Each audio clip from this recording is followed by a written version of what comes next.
كلما دخل عليها زكريا للمحراب وجد عندها رزقا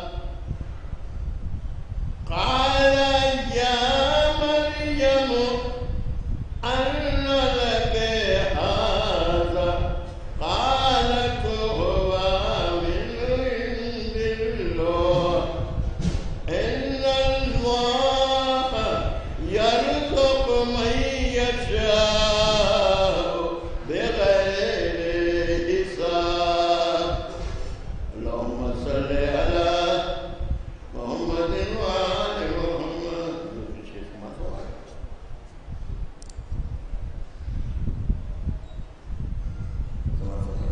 جو ہزار بار سے گناہ ہو گیا نا تمام فرمایا کہ حسین والوں کے دعوے دلیل ہوتے ہیں حسین والوں کے دعوے دلیل ہوتے ہیں اور یزید والے ہمیشہ ذلیل ہوتے ہیں یزید والے اور یہ لوح عرش پر تحریر ہے خدا کی قسم یہ لوح عرش پر تحریر ہے خدا کی قسم حسین مالک تقدیر ہے خدا کی قسم حسین ہی کے لیے کائنات خلق ہوئی حسین ہی کی یہ جاگیر ہے خدا کی قسم بتون ہو گئے کربلا کے مثل ہے شہر مدینہ فاطمہ کربلا کے مثل ہے شہر مدینہ فاطمہ چلتے خیموں کی طرح ہے گھر تمہارا فاطمہ جلتے خیم اور ڈر گئے تھے دیکھ کر عزو جلالت کی ڈر گئے تھے دیکھ کر عزو جلالت کی غاصباں ندی سے اچھے تھے نصارہ فاطمہ بدر سے وہ نار نمو رودی حیا سے پانی پانی ہو گئی نار نمو رودی حیا سے پانی پانی ہو گئی پاک در کو آپ کے دیکھے جو جلتا فاطمہ چیخ کر رویا ہے اس دم چیخ کر رویا ہے اس دم زید میں پروردگار چیخ کر رویا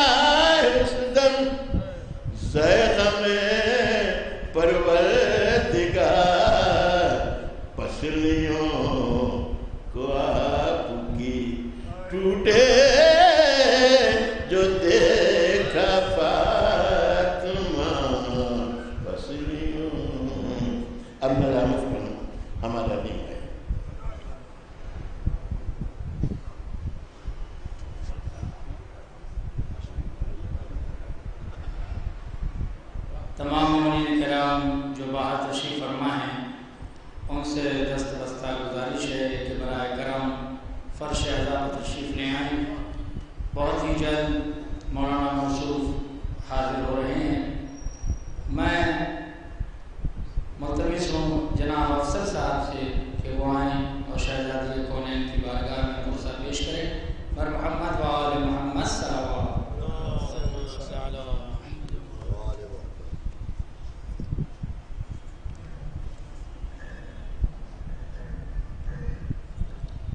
آئیے حضرات، جنت البقیع میں ہم اپنے خیالوں کے ساتھ آپ کے خیال کو لے کے چل کے حاضری دے رہے ہیں. کلام پیش کریں امام زمانہ کی خدمت میں.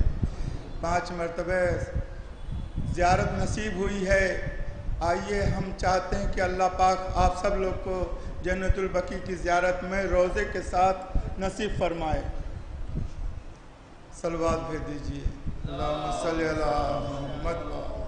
ہر ایک دل میں ہے ارمان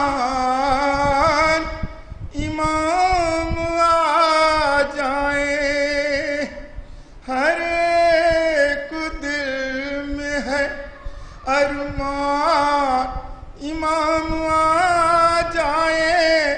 منتظر ہے میزبان امام آ جائیں. بچھایا یہ فرش عزا فاطمہ کی بیٹی نے، یہی تو ان کا ہے ارمان امام آ جائیں. یہ عشق یہ نظر عاشقوں کی کرتے ہیں پیش مجلس میں اے آل حضرت عمران امام آ جائے. اور تڑپ رہے ہیں محبت میں آپ کی زیارت کو، اے پردے غیب کے مہمان امام آ جائے. بلک رہی ہے تڑپ کر کے بقیہ کی زمین، بلک رہی ہے تڑپ کر کے بقیہ کی زمین. ہر ایک سمت ہے سنسان امام آ جائے. اور لحد بطول کی ہے سنی چراغ نہ اس پہ جلے، کلمہ گو بھولے ہیں احسان امام آ جائے. اب بنائے بی بی کا روزہ بڑے وقار کے ساتھ، سجے یہ پھر سے گلستان امام آ جائیں. اور دعا گو ولیوں کے افسر ہیں اپنے خالق سے، دعا گو ولیوں کے افسر ہیں اپنے خالق سے. نبی کے خون دل و جان امام آ جائیں. ہر ایک دل میں ہے ارمان امام آ جائیں. منتظر ہیں.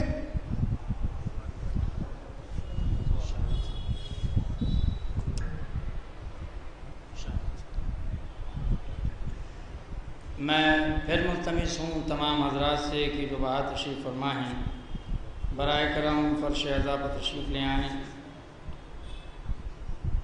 اب ان 4 مسئلوں کی ذیل میں جناب شاہ عالم صاحب سے ملتمس ہوں گا کہ مثال فاطمہ زہرا کہاں سے لاؤ گے، مثال فاطمہ زہرا کہاں سے لاؤ گے، فضیلتوں کا وہ کعبہ کہاں سے لاؤ گے، فضیلتوں کا وہ کعبہ کہاں سے لاؤ گے. اور مثال حضرت فضہ ہے جب کہ ناممکن، مثال حضرت فضہ ہے جب کہ ناممکن، جواب فاطمہ زہرا کہاں سے لاؤ گے. ملتمس ہوں جناب شاہ عالم صاحب سے کہ وہ آئیں اور شہزادی کی بارگاہ میں پرسہ پیش کریں بر محمد و آل محمد صلوات بر محمد و آل محمد بآواز بلند صلوات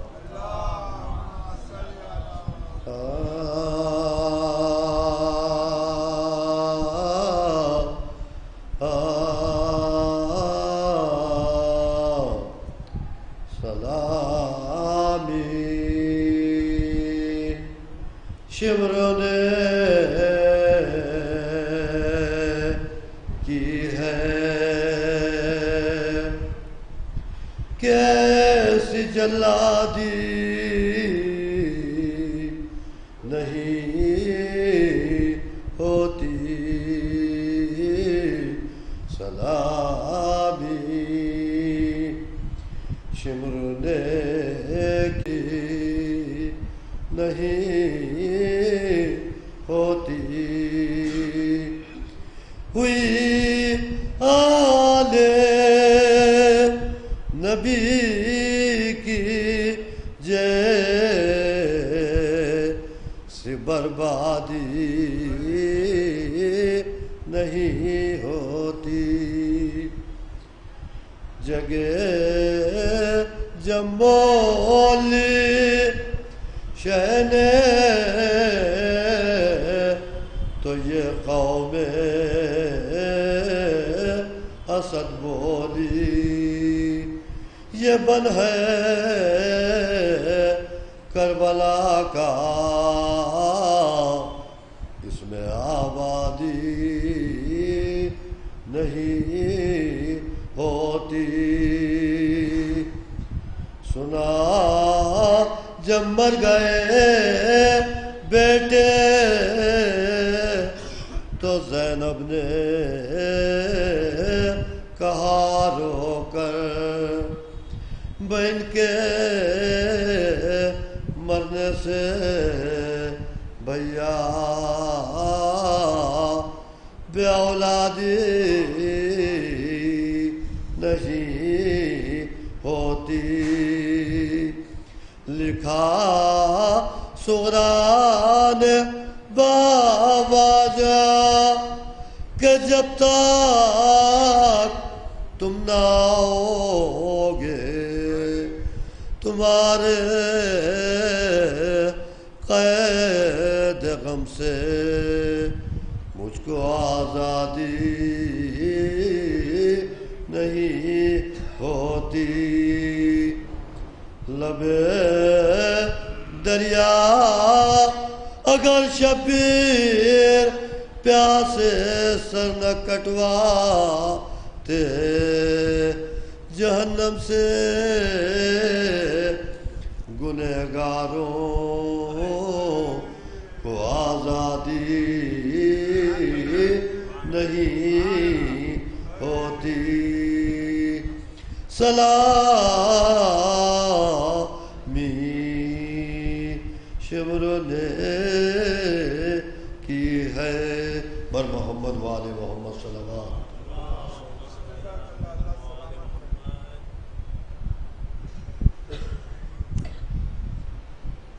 ماشاءاللہ مرثیہ سماعت فرما رہے تھے جناب شاہ عالم سے چند اشعار پیش خدمت ہیں کہ پیش خدا کلام میرا معتبر نہ ہو جناب حلال نقوی صاحب کے چند اشعار کہ پیش خدا کلام میرا معتبر نہ ہو زہرا کے قاتلوں پر تبرہ اگر نہ ہو زہرا کے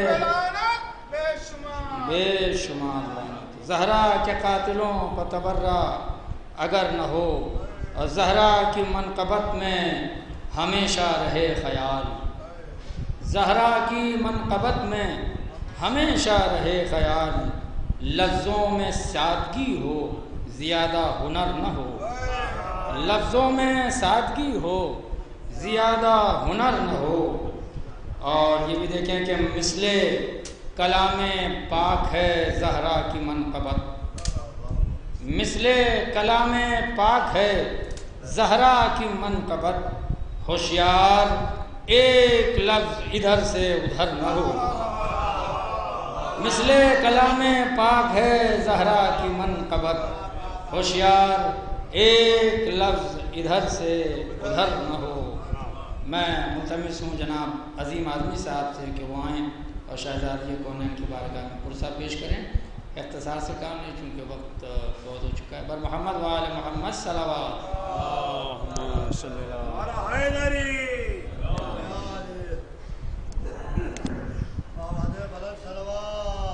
اللہم صلی اللہ علیہ محمد۔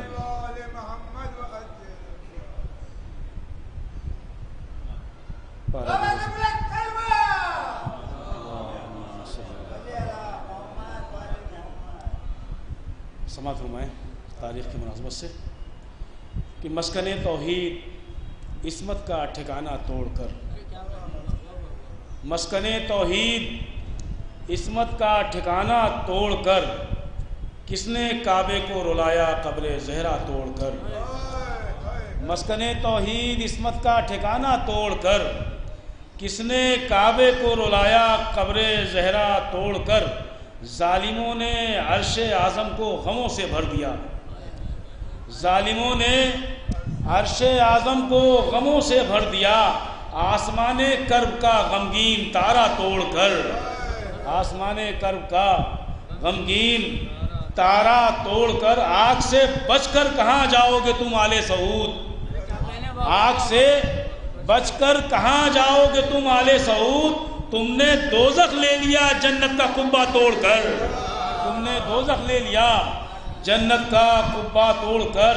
بقعے انوار ہیں جنت سراپا ہے بقی، بقعے انوار ہے جنت سراپا ہے بقی۔ ٹوٹ بیٹھے ہیں لئیں دی کا منارہ توڑ کر، ٹوٹ بیٹھے ہیں لئیں دی کا منارہ توڑ کر۔ وہ یہودی ہیں سعودیوں نے ثابت کر دیا، وہ یہودی ہیں سعودیوں نے ثابت کر دیا، مجتبیٰ کی قبر اقدس کو سراپا توڑ کر، مجتبیٰ کی قبر اقدس کو سراپا توڑ کر۔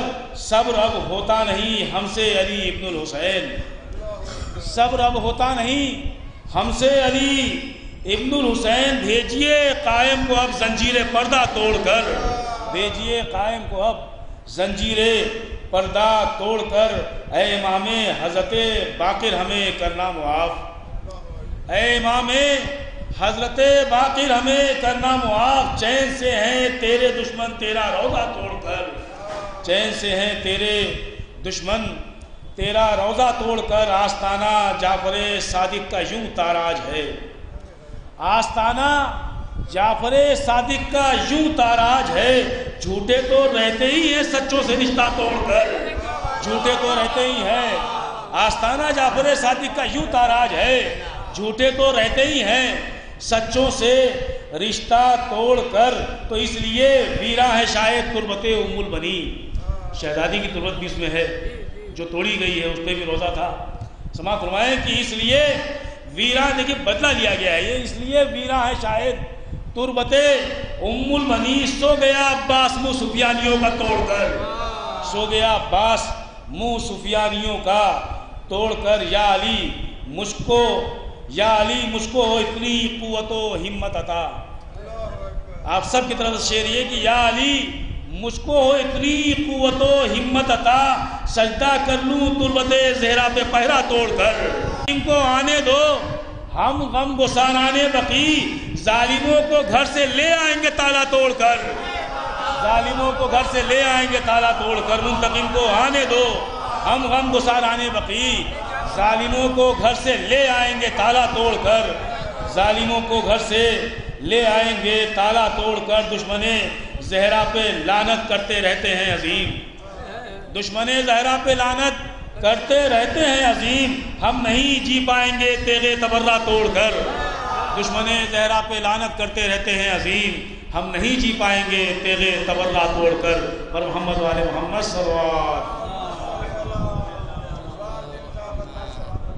ماشاءاللہ احتجاجاً بہت ہی زبردست اشعار آپ سماعت فرما رہے تھے جناب عظیم اعظمی صاحب سے۔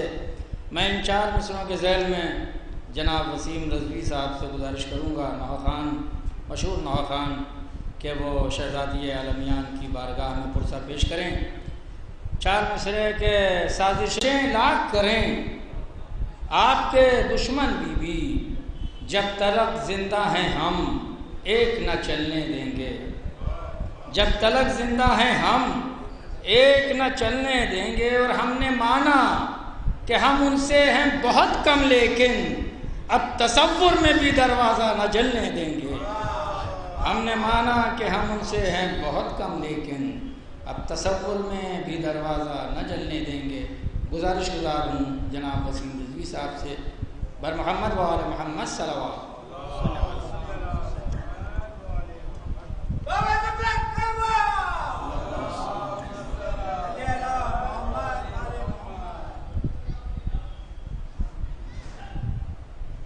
بطور احتجاج لکھا گیا کلام جناب فصیل کاظمی صاحب کے قلم سے،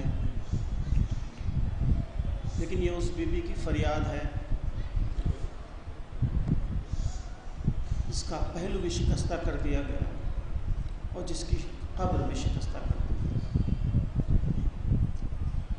ہر امتی سے کہتی ہے یہ روح ہے فاطمہ، یہ روح ہے فاطمہ، ہر امتی سے کہتی ہے یہ روح ہے فاطمہ، یہ روح ہے فاطمہ، پیارے رسول پاک کے شیدا اٹھو ذرا، تم غفلتوں کے نرم بچھونے پہ سو گئے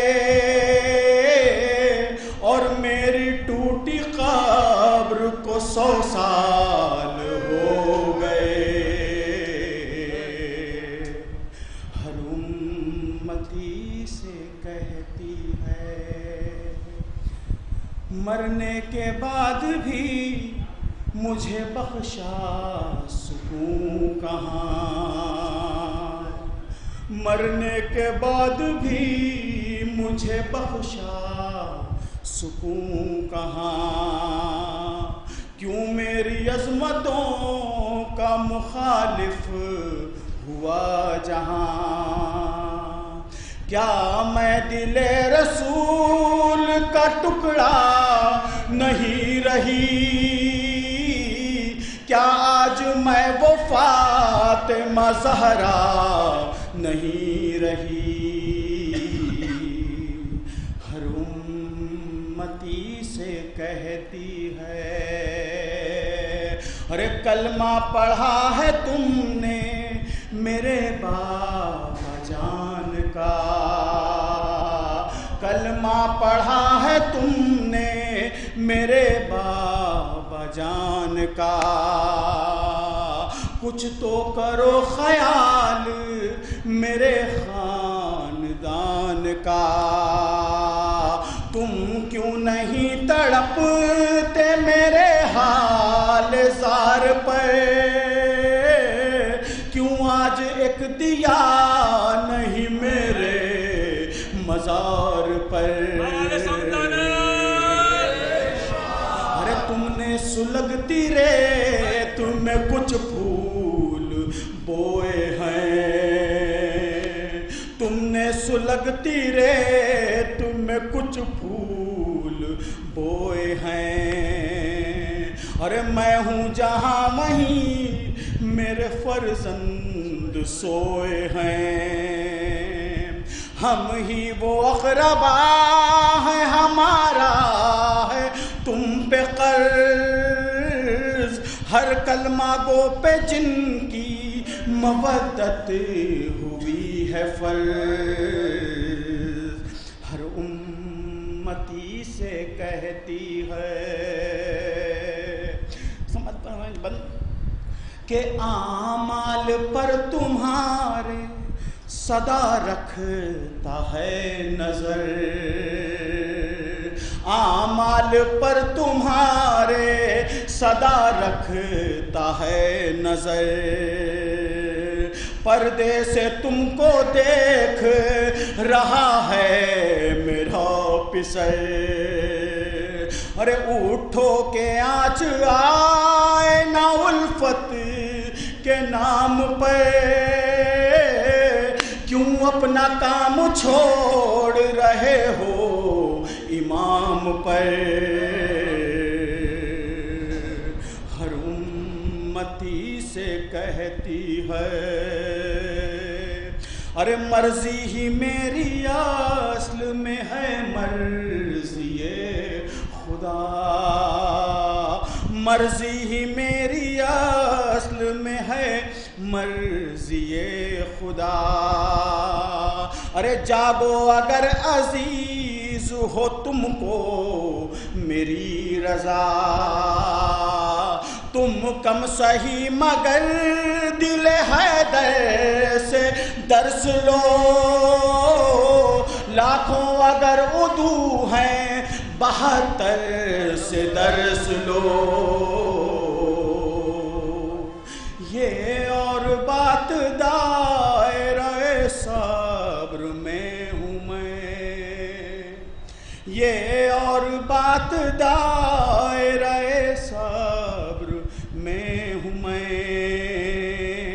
سائے میں تم ہو ٹوٹی ہوئی قبر میں ہوں میں، ارے کب ظالموں کو جاہو جلالت دکھاؤ گے، کب تک میرے مزار پہ روضہ بناؤ گے، ہر امتی سے کہتی ہے آخری 2 بند کہ اے قوم تجھ کو عظمت زہرا کی ہے قسم، اے قوم تجھ کو عظمت زہرا کی ہے قسم، ارے گھر سے نکل لیے ہوئے عباس کا علم، گھر سے نکل لیے ہوئے عباس کا علم، ارے خواب امام عصر کی تعبیر کے لیے اٹھ جنت البقیع کی تعمیر کے لیے، ارے بیدار ہو کے آمد حجت قریب ہے،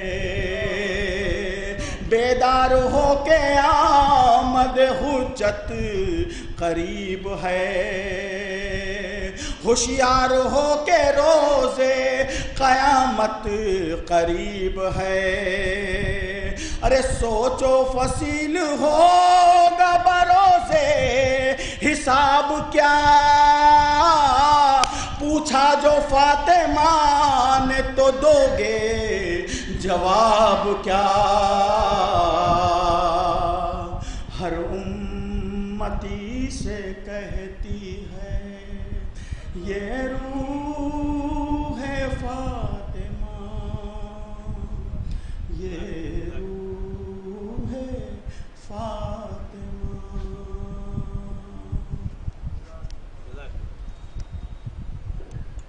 ماشاءاللہ، جزاک اللہ۔ مومنین کرام برائے کرم فرش عذاب تشریف لے آئیں۔ میں بس 2 بند کے لیے گزارش گزار ہوں جناب شبیع الحسن صاحب سے کہ چونکہ تاخیر ہو چکی ہے وہ آئیں اور تبرکاً جو ہے بی بی کی بارگاہ میں پرسہ پیش کریں، بر محمد و آل محمد صلوات۔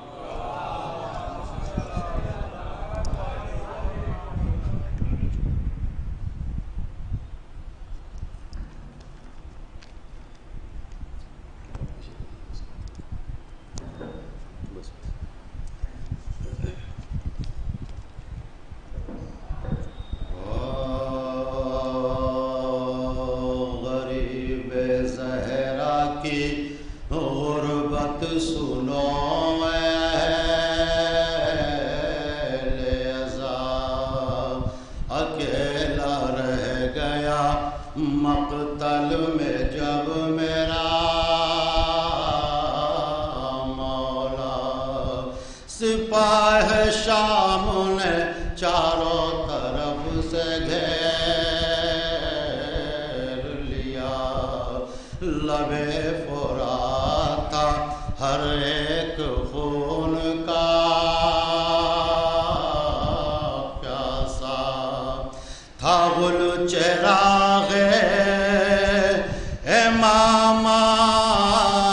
ابھی بجھانا ہے زمین پہ زین سے شبیر کو گرانا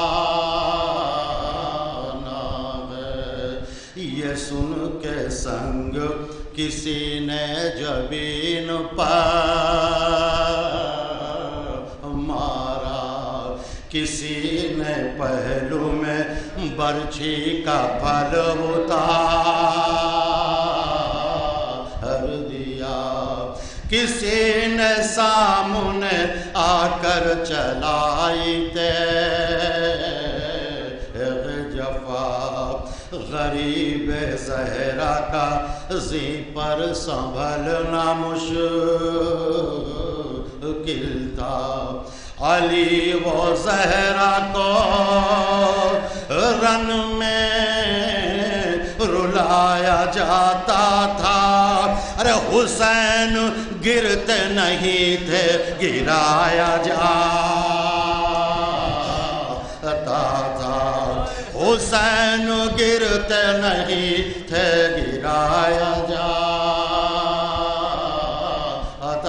تھا۔ آخری منظرات زمین پہ زین سے حضرت جو منہ کے بل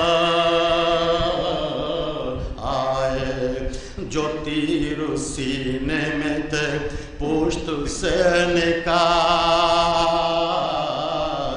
آئے، نکل کے پہلو سے سب برچھیوں کے پھال آئے۔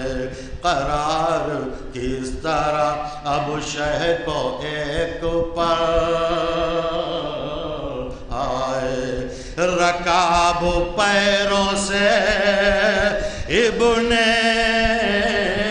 علی کی چھوٹ گئی، تمام پسلیاں صبت نبی کی ٹوٹ گئی۔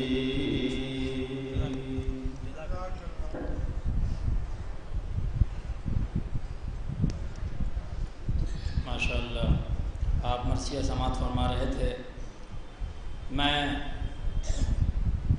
البقی فاؤنڈیشن کی جانب سے جناب محترم مظہر صاحب کی طرف سے، تمام مومنین ممبئی کی طرف سے ان تمام عزاداروں کا بہت دلی طور پر ممنون اور متشکر ہوں کہ جو ایام عزائے سید کونین سلام اللہ علیہ میں تشریف لاتے رہے، اور خاص طور پر آیت اللہ علامہ منتظر مہدی صاحب قبلہ کا تہہ دل سے شکریہ ادا کرتے ہیں کہ اپنی تمام تر مصروفیات کے باوجود اور اپنی تھکن کے باوجود آپ تشریف لائے، ہماری آواز پر لبیک کہی، اور مولانا موصوف نے متواتر 4 مجالس خطاب فرمائے۔ ہم تمام مومنین ممبئی اور خاص طور پہ ہمارا ادارہ البقی فاؤنڈیشن جناب مظہر صاحب ان کے متشکر ہیں، اور جناب تمام مومنین جو یہاں تشریف لاتے رہے ان کے شکر گزار ہیں۔ خاص طور پہ جو چینلز ان مجالس کو کور کرتے رہے، زین العباد چینل ہے، عزاداری ممبئی چینل، اور خاص طور پہ جناب ابوذر صاحب جو تشریف لائے ہیں لکھنؤ سے، گراف ایجنسی، ان کے بہت بہت متشکر ہیں، شکر گزار ہیں۔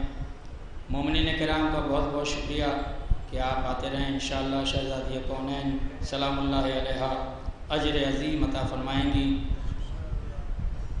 جناب گزارش گزار ہوں میں آخری مجلس خطاب کرنے کے لیے آیت اللہ علامہ منتظر مہدی صاحب سے کہ وہ آئیں اور آج کی اس آخری مجلس کو خطاب فرمائیں۔ تمام مومنین جو باہر تشریف فرمائیں برائے کرم فرش اضافہ تشریف لیں۔ میں گزارش گزار ہوں بر محمد و آل محمد صلوات۔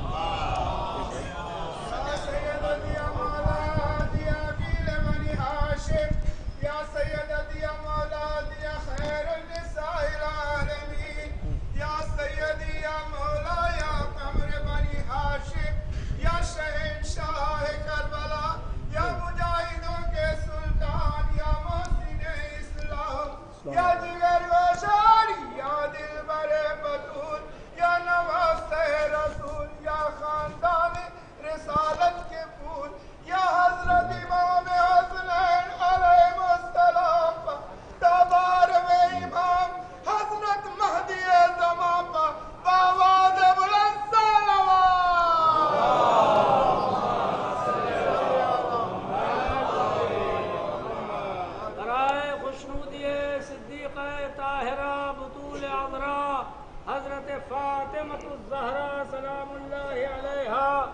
بلندتر صلوات.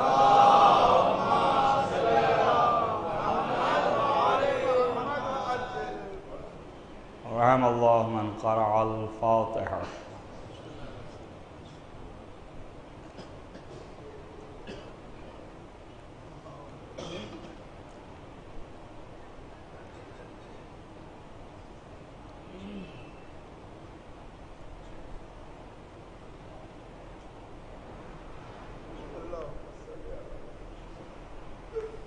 لا حول ولا قوة إلا بالله العلي العظيم. أعوذ بالله السميع العليم من الشيطان اللعين الرجيم. بسم الله الرحمن الرحيم وبه نستعين وهو المعين. الحمد لله رب العالمين والعاقبة للمتقين والجنة للموحدين والنار للملحدين والمنكرين. والصلاة والسلام على سيد الأنبياء والمرسلين خاتم النبيين مولانا مولى الكونين جد الحسن والحسين أبي القاسم محمد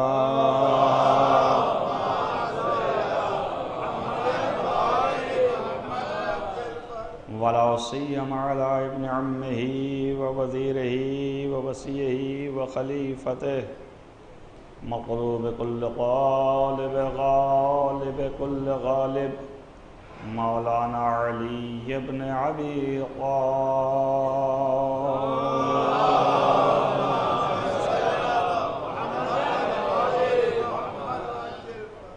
وآلہ الطیبین الطاہرین المعصومین المظلومین الذین اذهب اللہ عنہم الرجس وطہرہم تطہیرا.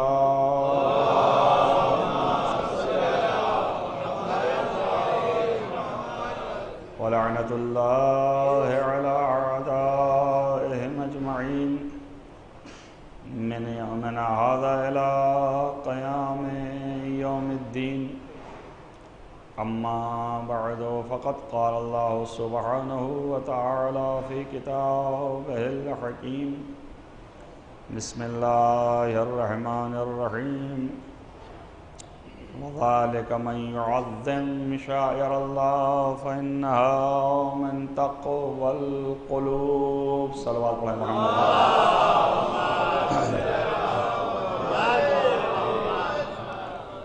عزیزان گرامی مرتبت یہ آیہ کریمہ پہ 3 مجالس آپ کے سامنے. آیت تو تیمناً و تبرکاً ہے اس لیے کہ مشہور آیت ہے تو اسی کو عنوان قرار دیا کہ آپ کے اذہان میں اور ذہنوں میں یہ بات ثبت ہے اور محفوظ ہے اور رہے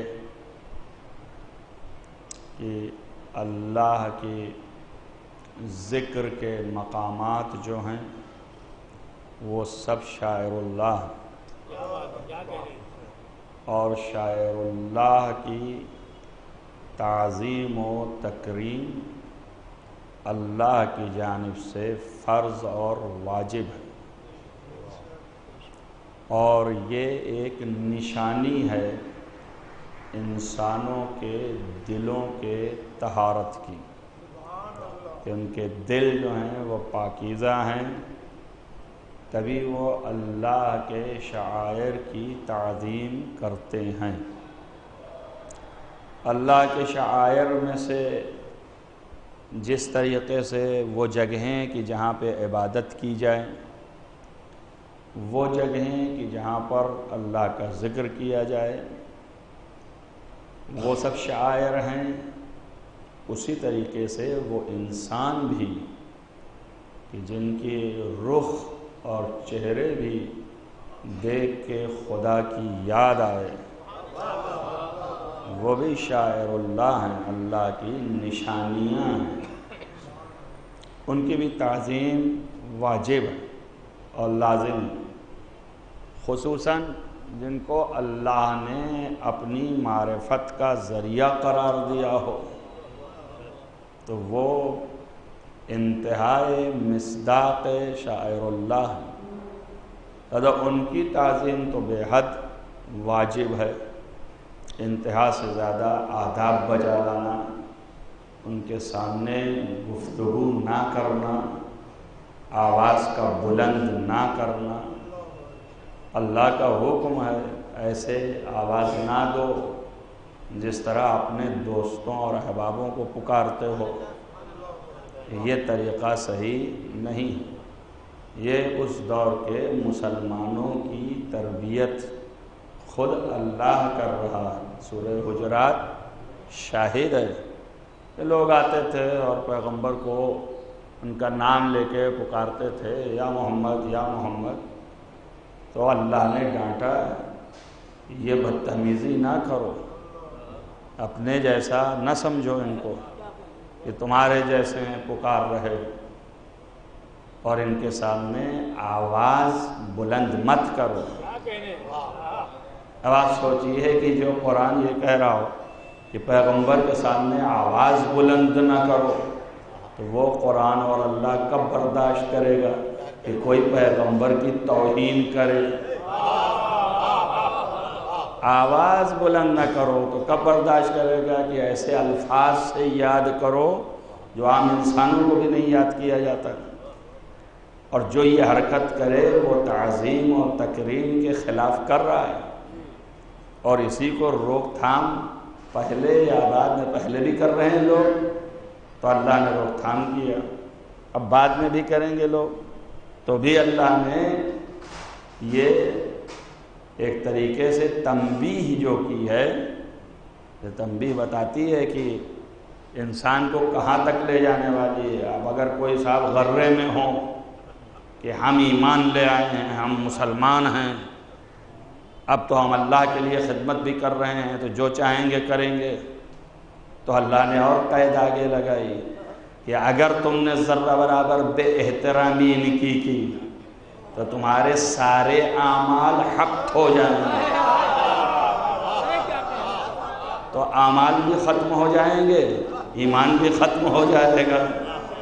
اگر آواز بلند کیا تو ایمان چلا جائے گا اور عمل بھی چلا جائے گا، تو اگر کوئی الزام و اتہام نبی پہ لگا دے تو پھر کیا ہوگا؟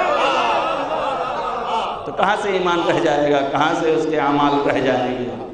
اگر اس طرح کہہ دے کہ اب ان کے دماغ ہی کام نہیں کرتا ہے، تو اس سے بڑا بدتمیز اور بد تہذیب کون ہو سکتا ہے جو باب رسالت میں ایسی اہانت کرے؟ تو آپ کیا سوچتے ہیں جب اس دور کے مسلمان نبی کے منہ پہ اس طرح کی بدتمیزیاں کر رہے تھے تو کیا بعد نبی اچھے ہو جائیں گے؟ ایک صلوات پڑھیے محمد وآل محمد۔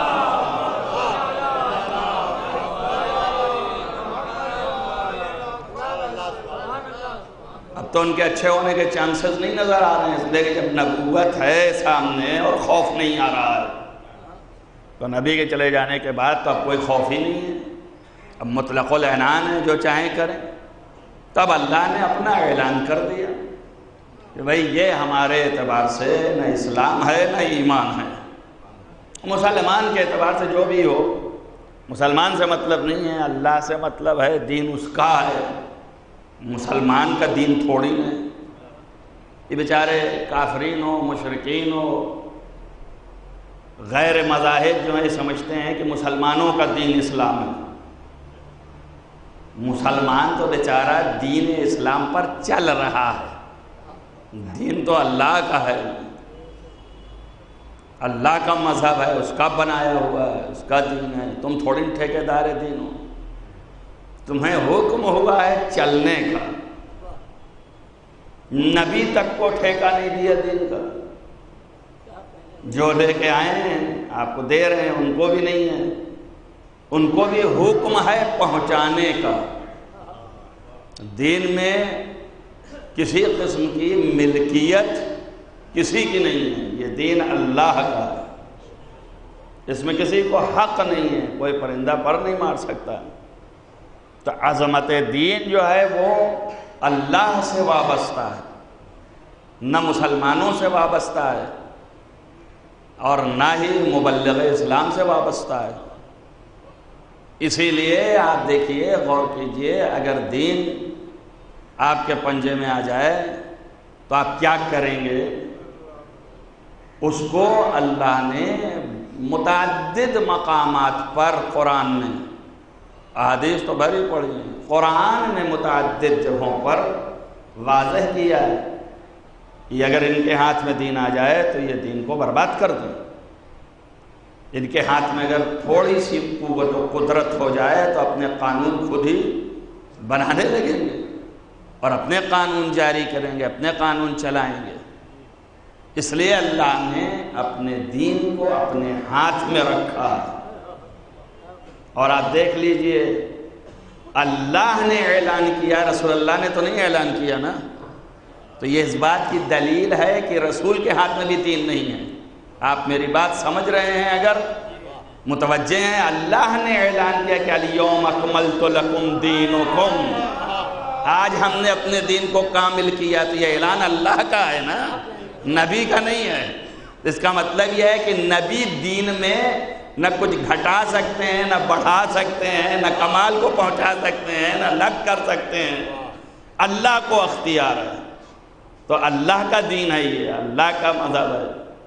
اب یہ کہ اگر تم جو ہے ذرہ برابر اس دین پر چل لیے تو یہ اللہ کا ترحم ہے کہ وہی کہتا ہے کہ میں تمہارے اس دین سے راضی ہو جاؤں گا۔ تم اگر چلو گے تو میں راضی ہوں، تم اگر جو ہے چلو گے اس دین پر تو جسے میں نے کامل کیا ہے اس کی بنیاد پر میں نعمت بھی تمہارے اوپر نازل کروں گا۔ تو یہ اللہ کا دین، اللہ کا مذہب، اللہ کو اختیار ہے، اور اپنے اختیار کا اعلان تمہارے درمیان اپنے نبی اور ولی کے ذریعے سے کر رہا ہے۔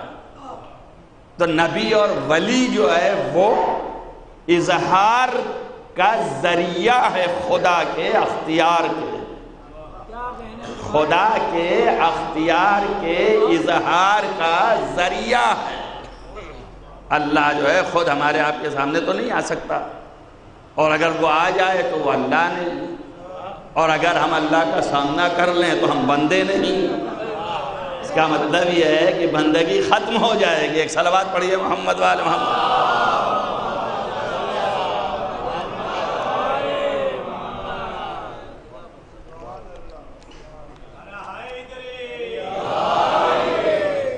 تو اب یہ دین اور یہ مذہب جو ہے اس میں کسی کو دخل نہیں ہے، کوئی دخل دے۔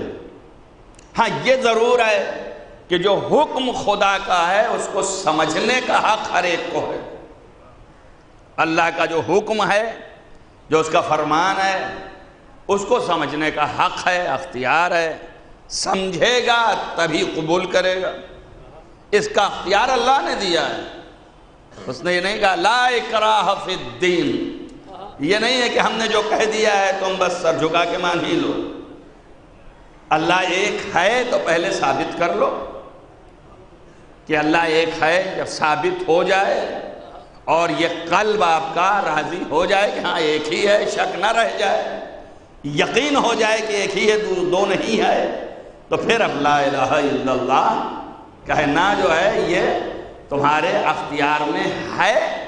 ابھی بھی یہ نہیں ہے، حالانکہ ہونا یہ چاہیے کہ جب چیز ثابت ہو گئی تو اب ایٹومیٹک قابل قبول ہے، لیکن اس کے باوجود اللہ نے اختیار دیا، ابھی بھی اختیار ہے۔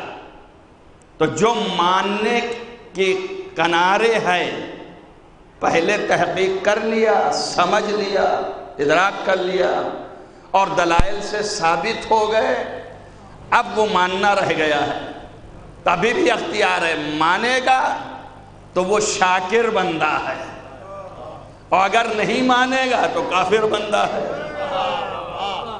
اب بھی اختیار ہے، اپنے ہی اختیار سے شاکر بھی بن سکتا ہے اور کافر بھی بن سکتا ہے۔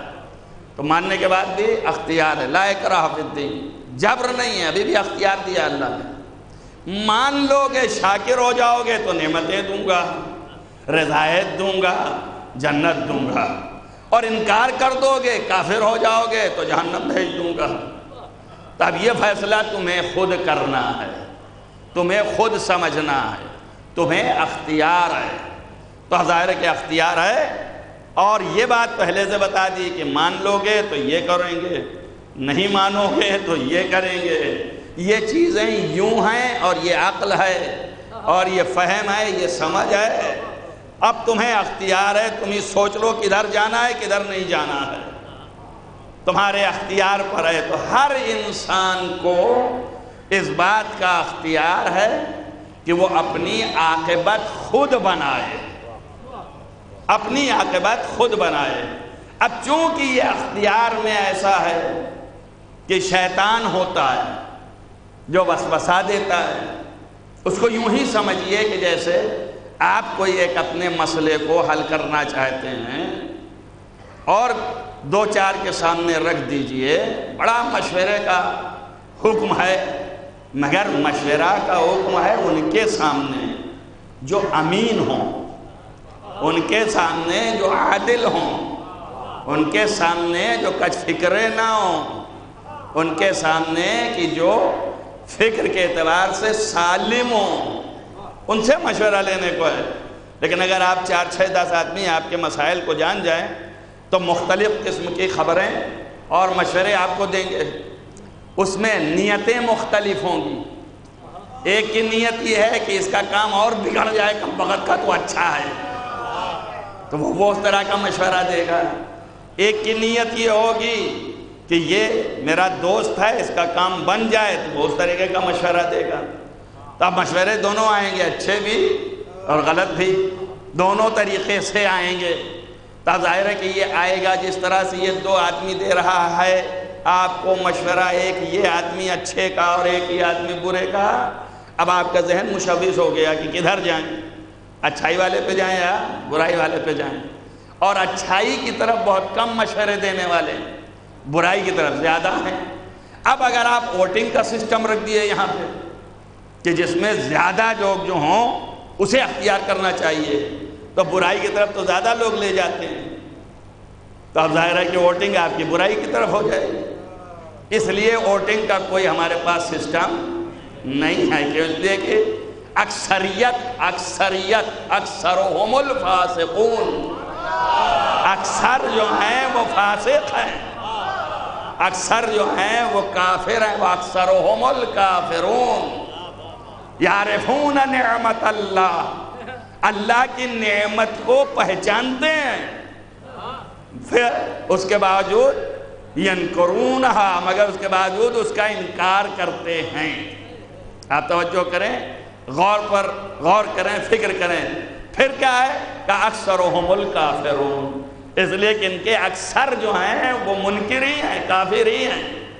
تو معلوم ہو گیا کہ اکثریت، آج دنیا کا جائزہ لے لیجئے، اکثریت کافر ہے، تو جو جس فکر کا ہوگا ادھر ہی تو لے جائے گا نا بھائی، آپ کو اسی طرف لے جائے گا جدھر ہوگا۔ مولا کائنات امیر المومنین علیہ السلام غرر الحکم میں فرماتے ہیں،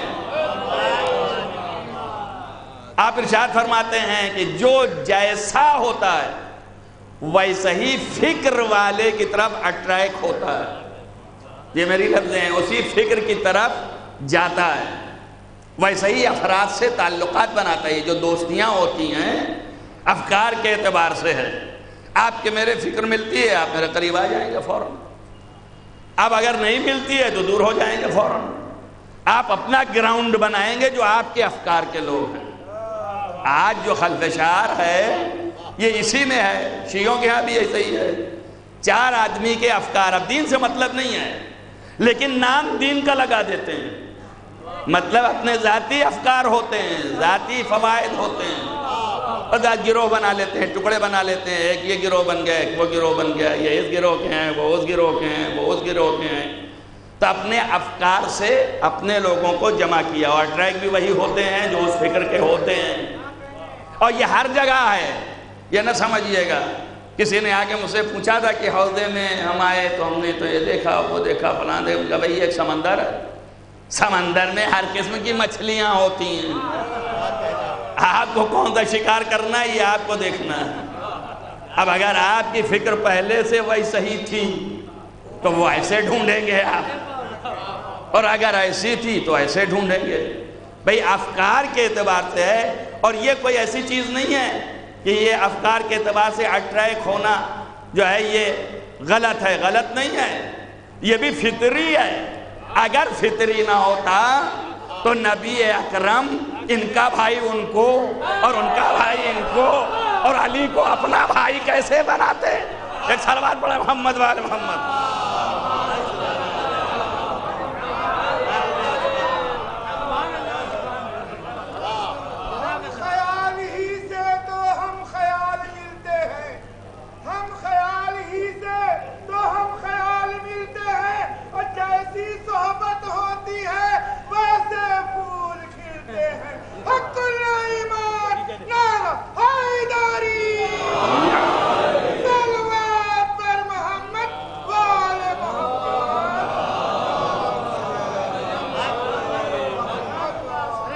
تو دین میں کسی کو اختیار نہیں ہے. اب نبی نے جیسے کی بات آئی ہو، میں نے کہا آپ کو بعنوان دلیل ہے یہ کہ فطری ہے یہ. وَإِلَّا نبی کبھی ایسا کیوں کرتے بھائی؟ سارے ایک طرف قرآن یہ بھی کہہ رہا ہے کہ اِنَّمَا الْمُؤْمِنُونَ اِخْوَةٌ، مومن بھائی بھائی ہیں. تو جب سب بھائی ہیں تو ان کا بھائی ان کا کیا مطلب؟ ہمارے تو سمجھ ہی نہیں آیا. سب ایک دوسرے کے بھائی ہیں تو یا رسول اللہ یہ آپ کیا کر رہے ہیں؟ تو ہمیں سمجھانے کے لیے کر رہے ہیں کہ بتا رہے ہیں کہ ان کی فکر ان کے ساتھ، ان کی فکر ان کے ساتھ، ان کی فکر ان کے ساتھ. اب ایک بچہ ہے پورے اصحاب میں، اس کی فکر میرے ساتھ، میری فکر اس کے ساتھ. تو جتنے صحابیت کا لیے ڈھنڈورا پیٹ رہے ہیں، نبی بھی تو مومن ہیں، اب بھائی ہو گئے ہوتے. توجہ کیجئے اللہ اکبر. کسی صحابی کو اپنا بھائی نہیں بنایا سوائے علی کے. تو اب کائنات کو پیغام دیا کہ میرے بعد اگر تم کو کچھ لینا ہے مجھ سے تو علی کے پاس جانا، کسی اور کے پاس نہیں جانا. ایک صلوات پڑھیے محمد وآل محمد.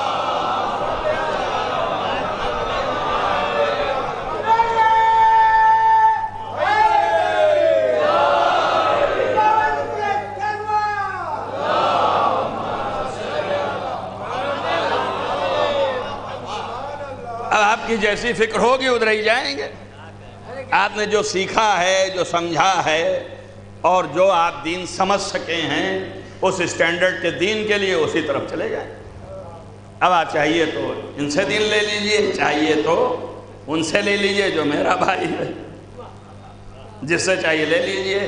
چاہیے تو صحابی سے لے لیجئے، چاہیے تو بھائی سے لے لیجئے.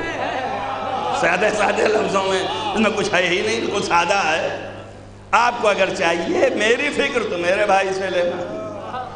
اور یہ بھی بتا دیا کہ بھائی جو ہے وہ ضروری نہیں ہے کہ پیدائشی ایک ماں باپ سے ہو. اگر ایسا ہوتا تو ابو ذر کو سلمان کا بھائی بنانے کا کیا مطلب تھا؟ ابو ذر پیور عرب اور سلمان پیور عجم، وہ ایران کا اور یہ عرب مکے کا. مگر بتایا افکار دونوں کے ایک ہیں، معرفت و ایمان ایک ہے. لہذا یہی بھائی ہو سکتے ہیں، ان کے علاوہ بھائی نہیں ہو سکتے ہیں. اب یہ سلمان کو کسی اور کا بھائی بنا دیتے.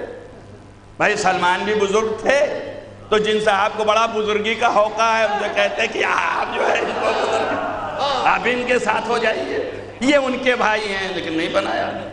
اگر بنا دیتے تو شاید یہ مسئلہ کھڑا ہو جاتا. وہ کہتے ہم کو عجم کا بھائی کیسے بنا دیا؟ تب کو بھی تحمل چاہیے، صبر چاہیے. ایسا آدمی ڈھونڈا بھی پیغمبر نے.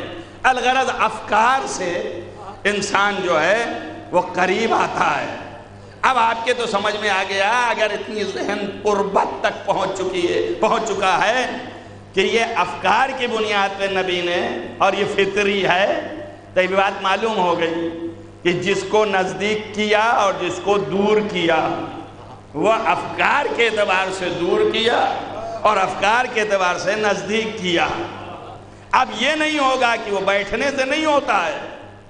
اگر بیٹھنا معیار ہوتا تو خود کے نزدیک کر لیتے، خود نزدیک نہ کرنا، دوسروں کے نزدیک بنا دینا، یہ افکار کے اعتبار سے ہے، اور یہ بھی فطری ہے، سمجھ میں آتا ہے، سائیکولوجیکل ہے، یہ نفسیاتی بھی ہے کہ اگر آپ ہماری فکر کے ہیں تو ہم آپ کے مدافع بھی رہیں گے، حمایتی بھی رہیں گے، اور اگر آپ ہماری فکر کے نہیں ہیں تو ممکن ہے دشمن بھی ہو جائیں، اور جہاں موقع ملے گا دشمنی کا اظہار بھی کریں گے۔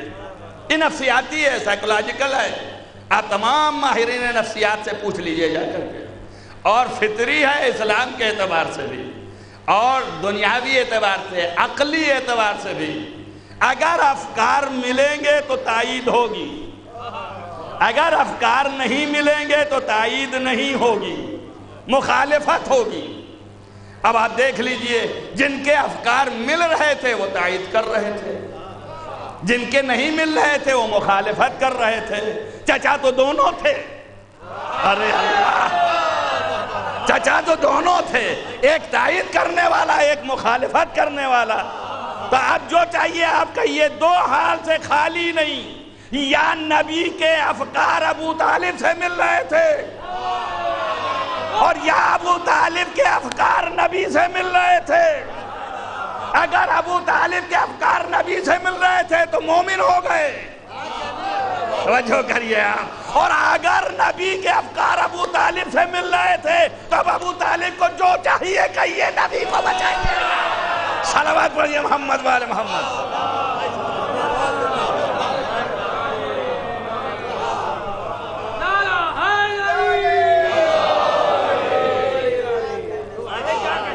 لہذا افکار کے اعتبار سے دین و مذہب میں کسی کا کوئی دخل نہیں ہے، فقط اللہ کا حکم ہے، وَمَا يَنْتَقُ عَنِ الْهَوَىٰ إِنْ هُوَ إِلَّا وَحْيٌ يُوحَىٰ۔ اس کی پابندی لگا دی کہ اب اگر تو نے نبی کو نبی مان لیا ہے تو یہ بھی ماننا کہ جو بھی یہ کہتا ہے اپنے من سے نہیں کہتا ہے، اور جو بھی کرتا ہے یہ نہیں کرتا، میں کرتا ہوں۔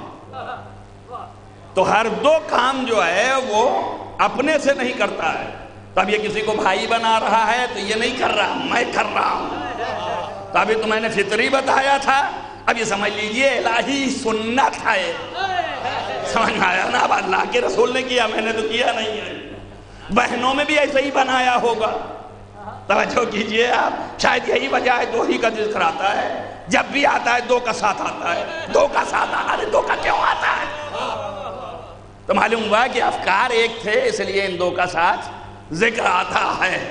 آپ توجہ میں رہیں، یہ ساری باتیں آپ کو گھوم پھر کر کے آتی رہیں گی، مگر اصل چیز کو نہ جانے دیں، دخل دین میں کسی کا نہیں ہے، مگر اگر کوئی اللہ والی بات کرے تو پھر خدا دو حال سے اس کی تقریر کرتا ہے، یعنی دستخط، امضا کرتا ہے۔ ایک یہ کہ خاموش ہو گیا، کچھ اس پر کمنٹ ہی نہیں دیا، اس کا مطلب یہ ہے کہ راضی ہے۔ اگر راضی نہ ہوتا تو کمنٹ آ جاتا ہے۔ اور دوسرا یہ ہے کہ حکم دے دیا کہ نہیں یہی صحیح ہے، یہ کرو، تو اگر وہ کمنٹ نہیں آیا، خاموش ہے، تو اس کا مطلب راضی ہے۔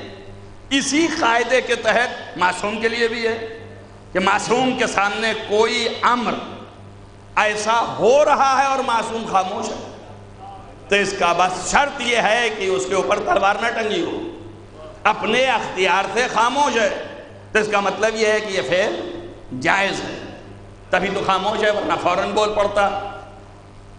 اللہ نے کمنٹ نہیں دیا، اس کا مطلب جائز ہے۔ اب اللہ کی طرف سے ریکگنائز ہو گیا، جائز ہو گیا۔ ریکگنائز جب ہو گیا تو اب آپ کو اختیار نہیں ہے اس کی مخالفت کرنے کی، اب آپ کو اس کی پیروی کرنی ہے، اس کو ماننا ہے آپ کو۔ اب آپ دیکھ لیجئے، قرآن کہہ رہا ہے، آپ آواز لگاتے پھر رہے ہیں چاروں طرف، قبروں کے پاس نہ دعا مانگو، نہ قبروں کے پاس نماز پڑھو، نہ قبروں سے قریب ہو۔ تو اب اس کے بارے میں کیا کہہ رہا ہے قرآن؟ کہ قبروں کے پاس نماز پڑھی جا سکتی ہے یا نہیں؟ قبروں کے پاس دعا مانگی جا سکتی ہے یا نہیں؟ قبروں کے پاس بیٹھ کے ذکر خدا کیا جا سکتا ہے یا نہیں؟ ارے قبریں جو ہیں یہی یاد الہی کا ذریعہ ہیں۔ جب قبر کے قریب جائے گا مردہ یاد آئے گا تو اپنی موت یاد آئے گی، جب اپنی موت یاد آئے گی تو آخرت یاد آئے گی، جب آخرت یاد آئے گی تو خدا یاد آئے گا۔ اب وہی ارحم الراحمین، تو اس کی رحمت سے پناہ لوگے، تو یہ تو ذریعہ ہے ذکر کا، لیکن پھر بھی نہیں صاحب قبروں قریب مت جائیے گا، یہ شرک ہے۔ اس میں کون سا شرک ہے؟ یہ تو ذریعہ یا یاد الہی ہے، ذریعہ ذکر اللہ ہے، تم اسے شکر بتا رہے ہو، شرک کیسے ہو گیا؟ ان کا نہیں یہاں مت آپ جائیے گا، نماز مت پڑھیے اس کے پاس، نماز باطل ہے۔ ارے کیسے باطل ہے؟ اب آپ دیکھیے قرآن نظریہ پیش کر رہا ہے اور دو نظریے بیان کر رہا ہے ان لوگوں کے لیے کہ جو اللہ کے راہ میں ایسے مومن تھے جو ستون تھے، اور ایسی دیوار جو شیشہ پلائی دیوار کہلاتی ہے کہ ذرہ برابر ہلے ڈولے نہیں، ہر مصیبت آ جائے مول لینے کو تیار، ایسے مومن خاص۔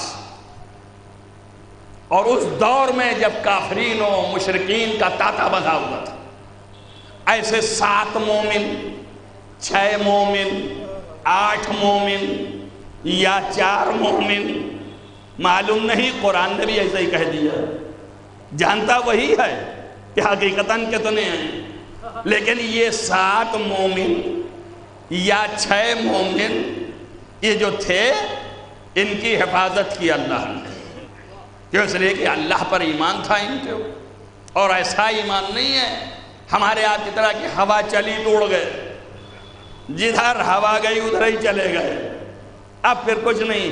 اب اس کے بعد جب کوئی ہلا ڈلا کے کہے گا اور ہوا رکے گی اور یہ دیکھیں گے کہ اڑنے میں تو ہم اڑے تھے ساتھ میں، لیکن سارا گرد اور ساری گندگی ہم ہی پہ چھا گئی آ کے، تب بھی کھڑے رہیں گے، تب بھی اطمینان سے رہیں گے۔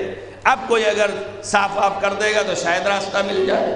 یہ ہمارے افکار ہیں، یہ سب بند لفظوں میں آپ کے پورا ذائچہ دے رہا ہوں، اندازہ کرتے رہیے۔ تو اب یہ حالات کے تحت، ایسے حالات میں ان کے ایمان ایسے کہ اپنی جگہ پہ ثابت قدم، ذرہ برابر اگر آندھیاں بھی چلیں تو یہ اکھڑنے والے نہیں تھے۔ تو اللہ نے ان کے ایمان کے اعتماد کی بنیاد پر ان کا تحفظ کیا، اور تحفظ کیا 300 سال تک یہ زندہ رکھے گئے اور پھر اٹھائے گئے۔ اب 300 سال کے بعد جب یہ اٹھائے گئے اور بازار میں گئے اور یہاں گئے وہاں گئے، لوگوں کو پتہ چلا اور تحقیق ہوئی کہ یہ تو وہ لوگ تھے، تب ان کے پیچھے گئے تو پھر اللہ نے انہیں سلا دیا اور پھر وہ سو گئے۔ تو جو کچھ 2-4 دیکھے تھے وہ دوڑے ان کے پیچھے، اور پوری فوج دوڑی، لوگ گئے، مگر وہاں سوتا پایا۔ اصحاب کہف یہ تھے۔ اب جب یہ سو گئے تو اب وہاں پہ 2 رائیں قائم ہوئیں۔ اللہ نے سونے کے لفظ استعمال کیے، جسے آپ ظاہر میں موت کہتے ہیں، لیکن وہ موت نہیں ہے، سو گئے۔ اصل میں کیا ہے؟ موت بڑا سونا ہے، اور یہ جو ہے سونا چھوٹا سونا ہے۔ نیند جو ہے یہ چھوٹا سونا، جب سوتے ہیں آپ تو ایک موت یہ بھی آتی ہے۔ اس لیے قرآن نے کہا هو الذی یتوفاکم باللیل، وہ ہے جو تم کو ہر روز رات میں وفات دیتا ہے۔ قرآن کا میں نہیں کہہ رہا ہوں، هو الذی یتوفاکم باللیل، وہ ہے جو تم کو روز راتوں میں وفات دیتا ہے۔ سمجھ میں آیا نا؟ تو سونا جو ہے وفات کے مانند ہوا نا، اب پھر اس کے بعد اٹھا دیتا ہے، تو سونا موت کے مانند ہو گیا۔ تو یہ سونا جو ہے اس کو کہتے بھی ہیں، نیند کو کہتے بھی ہیں کہ موت اصغر، اس لیے کہ اب یہ پتہ نہیں ہے کہ آپ اٹھو گے کہ نہیں اٹھو گے۔ اگر اس کا حکم ہو گیا تو سوتے ہی رہ گئے، اور اگر حکم ہو گیا تو اٹھ گئے۔ تب بھی ہم کو ہوش نہیں ہے، پھر بھی اکڑتے ہیں جب ہم کو اس پر بھی اختیار نہیں ہے کہ سونے کے بعد ابھی ہم زندہ اٹھیں گے کہ نہیں۔ یہ بھی اسی کے اختیار میں، اس کے بعد اکڑ رہے ہیں۔ تب آپ دیکھیے هو الذی یتوفاکم باللیل، ایک بات یاد آئی تو آپ کو بھی زندہ کرنے کے لیے، تاکہ آپ بھی نہ مردہ ہو جائیں، نہیں سو نہ جائیں۔ ایک صلوات پڑھیں محمد وآل محمد۔ سونا جو ہے سونا جو ہے یہ موت کے مانند ہوا نا، بس موت اصغر ہے، سو گئے تو اب آپ ملاحظہ کیجئے نبی سو رہے ہیں اور یہ خاص جو بہت چاہنے والیاں تھیں آپس میں بحث کر رہی ہیں اور بحث میں نبی کی برائی بھی چل رہی ہے۔ اب نبی نے ایک مرتبہ کروٹ لیا، بخاری لکھ رہے ہیں جیسے ہی نبی نے کروٹ لیا ویسے ہی چہیتی نے پوچھا کہ کیا آپ جگ رہے ہیں؟ توجہ کرو میری بات پہ، کسی اور نے کیوں نہیں پوچھا، خود انہوں نے پوچھا کیا آپ جگ رہے ہیں؟ جیسے ہی کہا کہ کیا آپ جگ رہے ہیں، نبی نے کہا میں سوتے میں بھی ویسے ہی سنتا ہوں جیسے جاگتے میں سنتا ہوں۔ سمجھ آیا؟ جب پوچھا کہ آپ جگ رہے ہیں تو انہوں نے جواب میں پیغمبر کروٹ لیتے ہوئے فرمائے کہ میں سوتے میں بھی ویسے ہی سنتا ہوں جیسے جاگتے میں سنتا ہوں۔ یہ دلیل ہے اس بات کی کچھ باتیں ہو رہی تھیں جسے نبی نے دیا کہ میں نے سن لیا ہے جو تم نے کہا ہے۔ آپ سوچئے جو نبی کا نہ ہو وہ آل نبی کا کب ہوگا؟ ایک صلوات پڑھئے محمد وآل محمد۔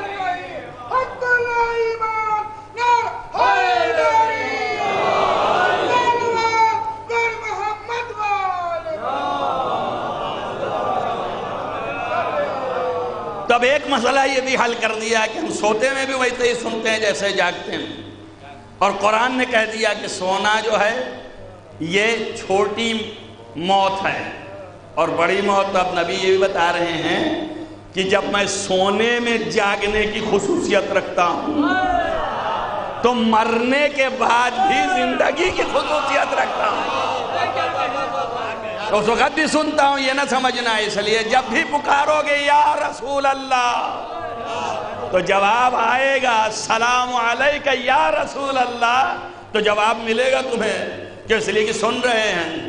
اس لیے فرمایا ہے کہ جفانی، اس شخص نے میرے اوپر جفا کیا جو مکے آ کے طواف تو کر لے اور مجھے سلام نہ کرے، اس سے بڑا ظالم کوئی نہیں ہے۔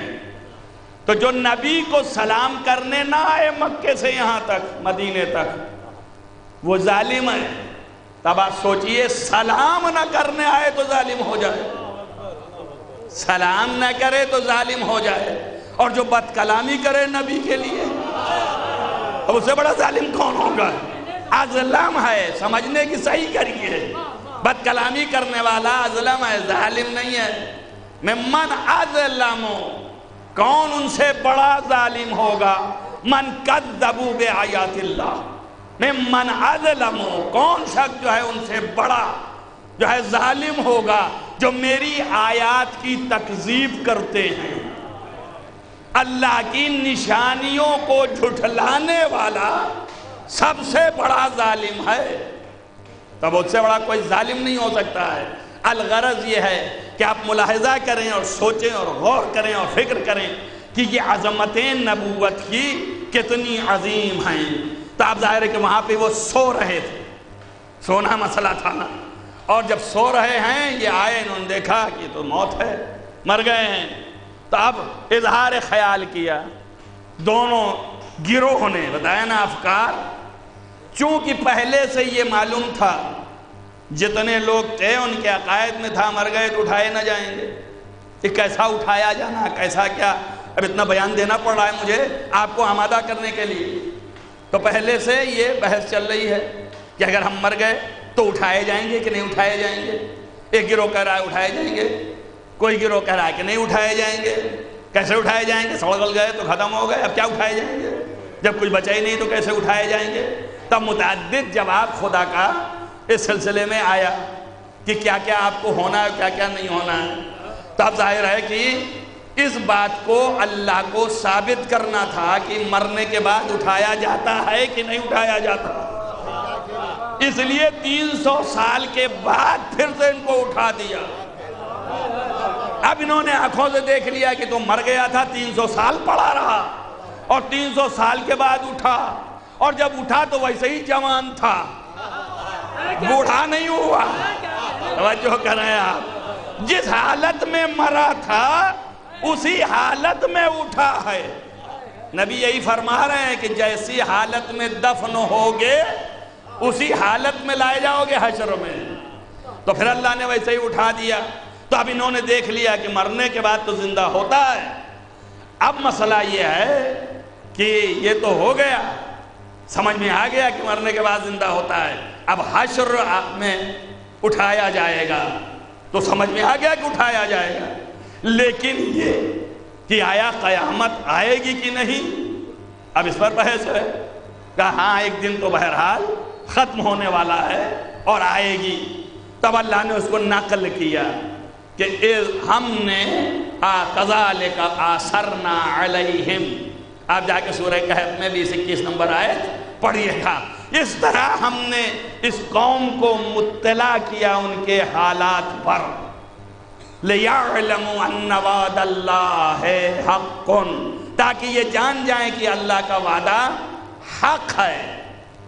وَأَنَّ السَّاعَةَ لا ریب فی, اور قیامت بھی یقینی ہے, اس میں شک نہیں ہے.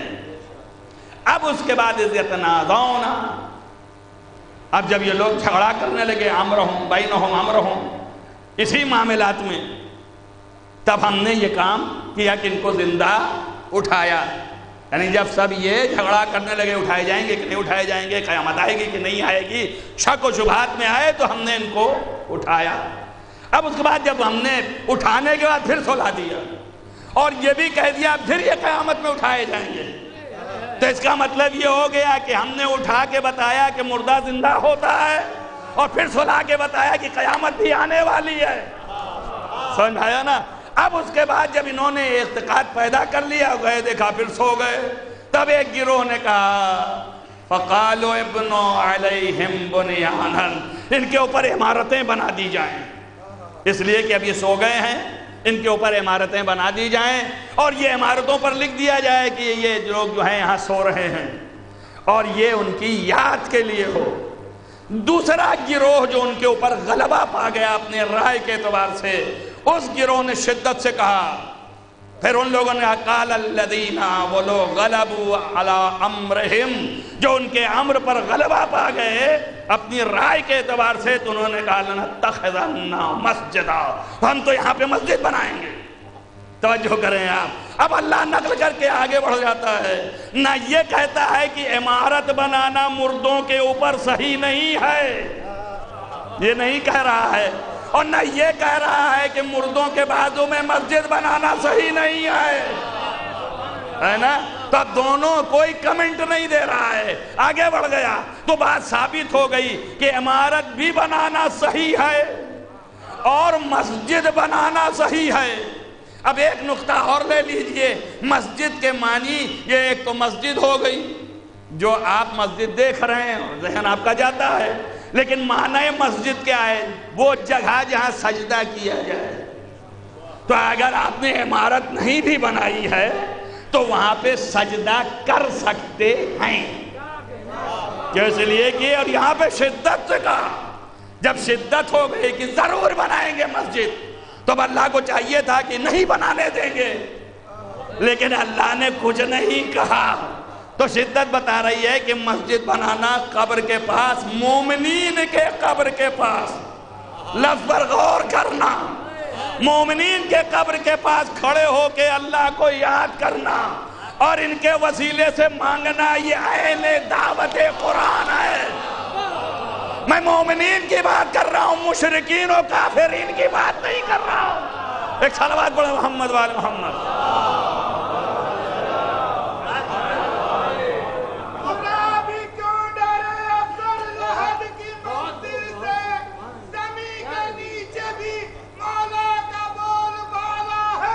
شہادت شیعوں کی معراج ہے خدا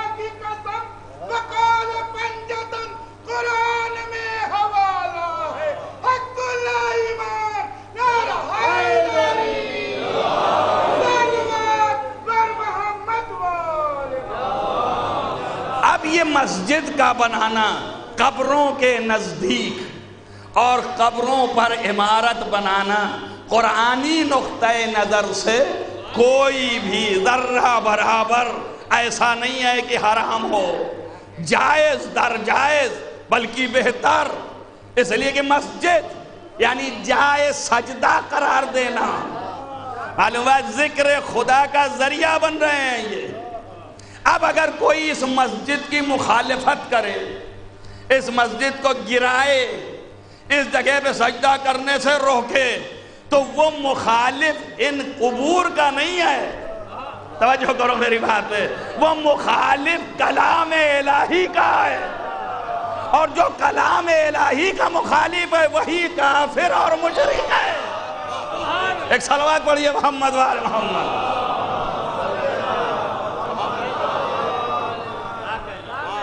لہذا بات واضح ہو گئی، روشن ہو گئی نا؟ تو اب یہاں پر اگر آپ نے ایسا کیا، اب یہ ہے کہ ایک چیز اور بھی اسلام میں ہے، وہ بھی دیکھ لیجئے، نہ وہ قبر پہ مسجد بنائی گئی اور نہ ہی وہ محترم قرار دی گئی، مسجد وہ بھی بنائی گئی، وہ مسجد کے معنی جائے سجدہ ہیں، لیکن وہ اصطلاحی مسجد بنائی گئی۔ اب اللہ نے یہ بھی کہہ دیا کہ مسجد کے نام پر بھی ڈھونگ رچیں گے، یہ کچھ اوباش منافقین یہ کام کریں گے کہ دین کا نام دے کر کے اپنے مطالب حل کریں گے، ہے نا؟ تو مسجد ضرار ہوئی، کیوں ضرار ہوئی؟ اس لیے کہ نقصان دہ ہے۔ کیوں نقصان دہ ہے؟ اس لیے کہ بنایا تو مسجد ہے مگر اسلام کے خلاف کام کرنے کے لیے۔ میری بات نہیں سمجھ رہے ہیں؟ ارے میں کتنی توضیح دوں آپ کے سامنے؟ ایک بات طے ہو گئی، چاہے مسجد ہو، چاہے امام بارگاہ ہو، چاہے انجمن ہو، چاہے آپ کی جو ہے پارٹی ہو، جو بھی آپ بنائیں گے اور نام دین کا دے کے دین ہی کے خلاف کام کریں گے تو یہ سب ضرار کے کھانے میں ہے۔ یہ سب منہدم کر دینا چاہیے، نہ ایسوں کا ساتھ دینا چاہیے، نہ ان کے ساتھ ہونا چاہیے، اور نہ ہی ایسی جگہوں پہ جانا چاہیے۔ اللہ نے اسے ختم کر دیا، تو اب واضح کر دیا کہ مومنین کے پاس مسجد کا بنانا درست، مومنین کے لیے اللہ اور ایمان کے تذکرے کے لیے مسجد صحیح ہے، منافقین کا مسجد بنانا درست نہیں ہے، اور منافقین کے پاس نہیں بنانا درست ہے۔ تو یہ بھی روشن ہو گیا۔ اب جب مسجد تیار ہو گئی مومنین کی قبروں کے نزدیک، اب سوچئے آپ مومنین کے قبروں کے نزدیک مسجد تیار ہو گئی، تو اب اس کے بعد وَمَن يُعَظِّمْ شَائِرَ اللَّهِ، کیوں؟ اس لیے کہ مسجد شاعر اللہ ہے، تو شاعر اللہ کی تعظیم واجب ہے، تب اس مسجد کی اس عمارت کی تعظیم واجب ہو گئی۔ عظمت آپ کریں، تعظیم کریں، اہانت نہ کریں۔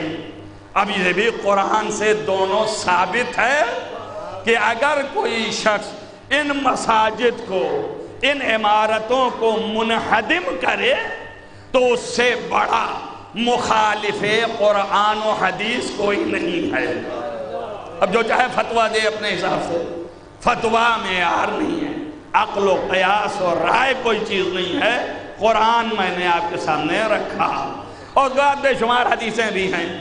چونکہ حدیثوں کا معاملہ یہ ہو جاتا ہے کہ ایک حدیث کے مقابل دوسری آ جاتی ہے، تو اب ہم کو جمع کرنا پڑتا ہے۔ کسی بچے نے مجھ سے پوچھا ہے تو میں بتائے دے رہا ہوں اس کو بھی، امام صادق علیہ السلام نے فرمایا ہے کہ سیاہ لباس پہننا درست نہیں ہے، الا مگر یہ کہ امامہ سیاہ درست ہے، ردا درست ہے۔ اب یہ ایک روایت ہو گئی، تب اس خالص ایک روایت پہ نہیں دوڑنا آپ کو، اور اس کے بعد نہ معلوم 10-20 روایتیں ایسی ہیں کہ جس میں یہ ہے کہ ایام غم میں سیاہ لباس پہننا کچھ نہیں۔ تو آپ مجلسی میں اتنا سنتے رہتے ہیں کہ جب بی بی زینب رہا ہوئیں تو یزید کے حکم سے دیب و حریر کے پردے ڈالے گئے، تو آپ نے سید الساجدین سے کہا، او سید الساجدین، یزید سے کہو کہ ہم عزادار ہیں، سیاہ پردے ڈالے جائیں۔ آپ نے سنا ہے نہیں سنا ہے؟ اتنے زمانے سے مجلسیں سن رہے ہیں، مسائل سنا آپ نے، تو سیاہ پردے کیوں ڈالے جائیں؟ یہ کون کہہ رہی ہیں اور کس سے کہہ رہی ہیں؟ یزید سے نہیں گئیں کہنے، سید الساجدین امام وقت سے کہہ رہی ہیں۔ اور کون کہہ رہی ہیں؟ زینب کہہ رہی ہیں، زینب اولیاء کہہ رہی ہیں۔ آپ دیکھ لیجئے، وہ شریعت کے ٹھیکیدار اور یہ شریعت کی پاسبان، توجہ کرو آپ، اور وہ کہہ رہے ہیں جائز نہیں ہے۔ اب یہ دو حدیثیں جب آ گئیں تو ملانا پڑتا ہے، اسی کا نام اجتہاد ہے۔ یہ نہیں کہ من سے جو چاہے کہہ دیں وہ اجتہاد ہے، اس کے لیے عمر صرف کرنی پڑتی ہے، اس کے لیے 40 سال سے گھاس نہیں چھیل رہا ہوں۔ سینکڑوں کی تعداد میں صرف بمبئی میں شاگرد موجود ہیں، لوگ جانتے ہیں۔ تو اب ظاہر ہے جب اس کو جمع کریں گے تو پھر جمع کرنے کا نتیجہ یہ نکلے گا کہ عام طور سے لباس پہننا مکروہ ہے، لیکن ایام غم میں پہننا یہ نشانی ہے غم کی، معصومین کا وطیرہ ہے، تو یہاں پہ جائز ہے۔ وہ جو ناجائزی کا مفہوم لے کے آ رہے ہیں آپ، تو یہاں پہ جائز ہے، یہاں پہ پہنے آپ۔ اور بہت احتیاط کی ضرورت پڑ جائے اگر آپ کو کہ جہاں پہ احتیاط نہیں ہے، احتیاط کا مقام نہیں ہے، مسئلہ حل ہے، لیکن پھر بھی اگر ضرورت پڑ جائے تو اب دعا دیجئے ہمارے بزرگ اسلاف سمجھدار علماء کہ انہوں نے یہ کیا تھا، آپ کے فیشن پہ نہیں گئے، وہ آپ کا فیشن تو کچھ اور ہے، لیکن انہوں نے یہ کیا کہ اگر ایک لباس سیاہ ہے تو دوسرا سفید کر دیا کہ مطلقاً سیاہ نہ رہے۔ اب آپ نماز پڑھتے وقت بھی ایسی حالت میں نہیں ہے، سفید پیجامہ ہے اور سیاہ کرتا ہے، کوئی نہ کوئی ایک لباس سفید کر لو تاکہ کوئی مشکل نہ آئے۔ تو بات اس کی ہو رہی ہے کہ قرآن اور حدیث میں، حدیث کے ساتھ یہ مشکلات ہیں، قرآن کے ساتھ بھی ہوتا ہے، یہ نہ سمجھیے گا کہ نہیں ہوتا ہے، قرآن کے ساتھ بھی یہ آتا ہے۔ پتہ نہیں میں کدھر چلا گیا، میں جانا تو کہیں اور چاہ رہا تھا۔ قرآن کے ساتھ بھی ہے یہ کہ ایک آیت نے کچھ کہا ہے اور پھر اس کے مقابلے میں دوسری آیت نے کہا، تو اب جب تک کہ اتنا زیادہ قوت و طاقت نہ رکھتے ہوں گے حل نہیں کر سکتے ہیں۔ اب آپ دیکھ لیجئے، آپ کے من کی سناتا ہوں، ایک آیت نے کہا ہے کہ جتنی قرآن کی آیتیں ہیں وہ آیاتو، جتنی احکمت آیاتو، قرآن کی آیت ہے، ساری آیتیں جو ہیں محکم ہیں، الف لام میم را، اور اس بعد کتاب کا تذکرہ، پھر کہا وہ آیاتو، احکمت آیاتو، اس کی ساری آیتیں جو ہیں محکم ہیں۔ تو پورا قرآن یہاں سے وہاں تک محکم ہو گیا، محکم بھی بتاتا ہوں کیا ہے۔ اور پھر اس کے بعد دوسری جگہ کہتا ہے کہ یہ حدیث جو ہے، یعنی قرآن، خود ہی قرآن میں کہتا ہے کہ یہ حدیث متشابہ ہے، یہ ساری حدیث، پورا قرآن متشابہ ہے۔ اور پھر سورہ آل عمران میں کہتا ہے کہ میں نے کتاب آپ کی طرف نازل کی ہے، اس کے اندر فی ہے، اس کتاب کے اندر آیات محکمات و اخری متشابہات، کچھ آیتیں محکم ہیں اور کچھ متشابہ ہیں۔ دیکھیے 3 بیان ہو گیا نا، مختصر کر رہا ہوں کہ ساری آیتیں محکم ہیں اور ساری آیتیں متشابہ ہیں، دو نظریے ہو گئے، دونوں آیتیں ہیں۔ اور پھر کہتا ہے کچھ محکم ہیں کچھ متشابہ ہیں، اب بتائیے کیا فیصلہ کروں۔ اور اس کے بعد تمغہ یہ ہے کہ اگر یہ قرآن غیر خدا سے ہوتا تو تم دیکھتے بہت اختلاف ہوتا ہے اس میں۔ اب اختلاف آ گیا، اب ایک کھڑا ہو گیا، اس نے کہا دیکھو اختلاف تو ہے، اب کیسے حل کریں اسے؟ قرآن ہے یہ محکم اسے کہتے ہیں کہ جب لفظ آپ کے سامنے آئے تو اس کا ایک ہی مطلب ہو، 10 20 50 مطلب نہ نکل سکتے ہوں، ایک ہی مطلب ہو، اور وہ ایک ہی مطلب یقینی ہو۔ تو جو کیا آپ نے، ایک ہی مطلب ہے، دوسرا مطلب ہی نہیں ہو سکتا ہے، تو یہ محکم ہے۔ اور متشابہ اسے کہتے ہیں کہ لفظ سامنے آئے تو 10 20 40 50 یا 2 3 کم سے کم 2 معنی ہوتے ہوں، اب پتہ نہیں یہ معنی ہے کہ مراد کی یہ معنی مراد ہے، اب آپ شک میں پڑ گئے، یہ متشابہ ہے۔ اب کہہ رہا ہے سارا قرآن محکم اگر محکم ہوتا تو یہ 73 فرقے نہ آتے، تو سارا قرآن تو محکم نظر نہیں آیا۔ اب اس کے بعد فرقہ سارا قرآن متشابہ، اگر سارا متشابہ ہوتا تو دین ہم فالو نہ کر پاتے، تو معلوم ہوا یہ بھی نہیں ہے، اور اللہ یہ بھی کہہ رہا ہے، اللہ وہ بھی کہہ رہا ہے، میں کہہ نہیں رہا ہوں، رسول اللہ بھی نہیں کہہ رہے ہیں، کوئی روایت بھی نہیں ہے، یہ آیت ہے۔ اب اس کے بعد یہ ہے کہ کچھ اس میں متشابہ اور کچھ محکم، یعنی کچھ ایسی ہیں، مثلا میں محکم بتا رہا ہوں آپ کو، ان اللہ علی کل شیء قدیر، اللہ ہر شے پر قدرت رکھتا ہے۔ اب قدرت کا کوئی بھی معنی کر لیجئے آپ، ایک ہی معنی آئے گا کہ سب اس کی اتھارٹی میں ہے، توجہ کیا آپ نے، کوئی شک ہی نہیں ہے کہ کوئی اور معنی کر لیجئے، یہ محکم ہے، اب کوئی شک نہیں آئے گا۔ اور جہاں پر یہ آ گیا کہ اہدنا الصراط المستقیم، صراط مستقیم کی ہدایت کر، تو یہ بھی معلوم ہے کہ صراط مستقیم سیدھا راستہ، اور ہدایت کر راستہ دکھا دے، تو مشکل تو یہ ہے کہ یہ تو وہ بھی پڑھ رہا ہے جو پورا دین لے کے آیا ہے، کیا اس نے بھی ابھی تک دین دیکھا نہیں ہے؟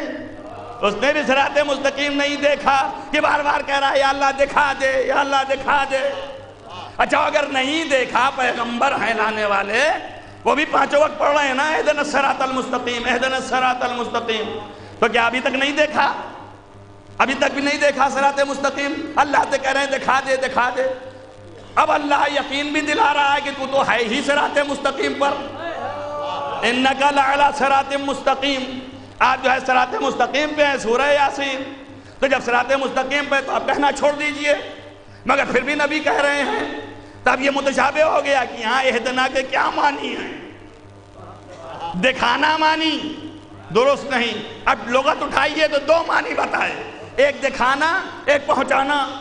پہنچانا بھی معنی کریں تو درست نہیں، اس لیے کہ اگر نبی نہیں پہنچے تو کیا بھروسہ کہ ہم پہنچیں گے کہ نہیں پہنچیں گے؟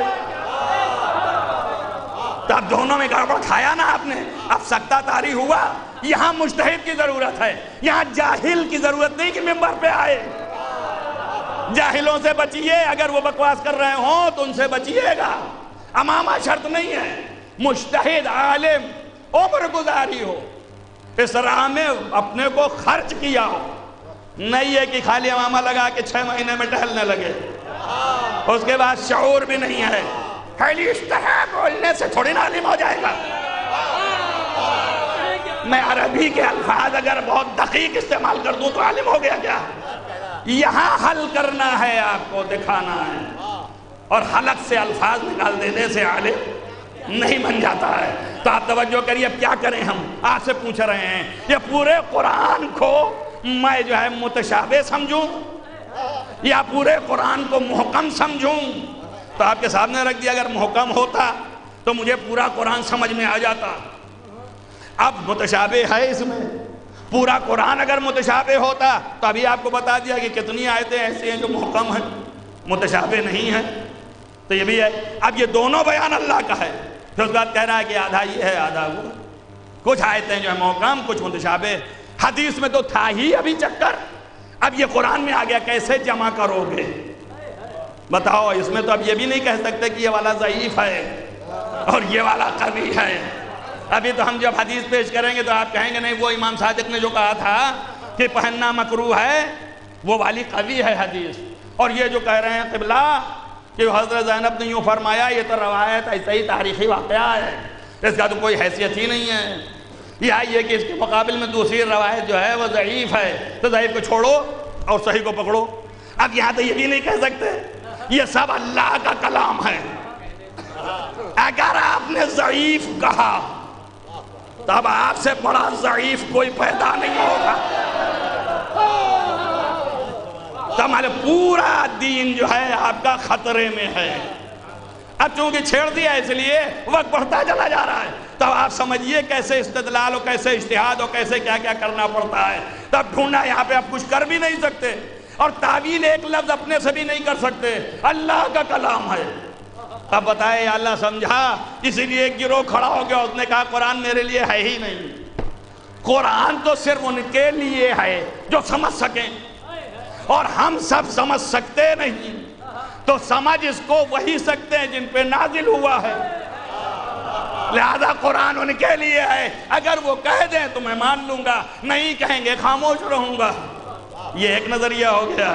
ایک نظریہ ہو گیا کہ اگر میرے لیے نہیں ہے تو نازل کرنے کا فائدہ کیا ہے؟ اب میرا سوال یہ ہے کہ اگر فائدہ ہی دیکھنا تھا تو متشابہ بھیجنے کا فائدہ کیا ہے؟ بھائی سارے مومن جو ہیں اتنے بڑے عقل مند تو نہیں ہیں، تب کیا کرنا ہے؟ تب سمجھ لیجئے اللہ نے کہا بے وقوفو، یہ قرآن جیسے ہی بچہ بسم اللہ کرایا جاتا ہے اسی قرآن سے شروع ہوتا ہے۔ توجہ کر رہا ہو میری بات پہ؟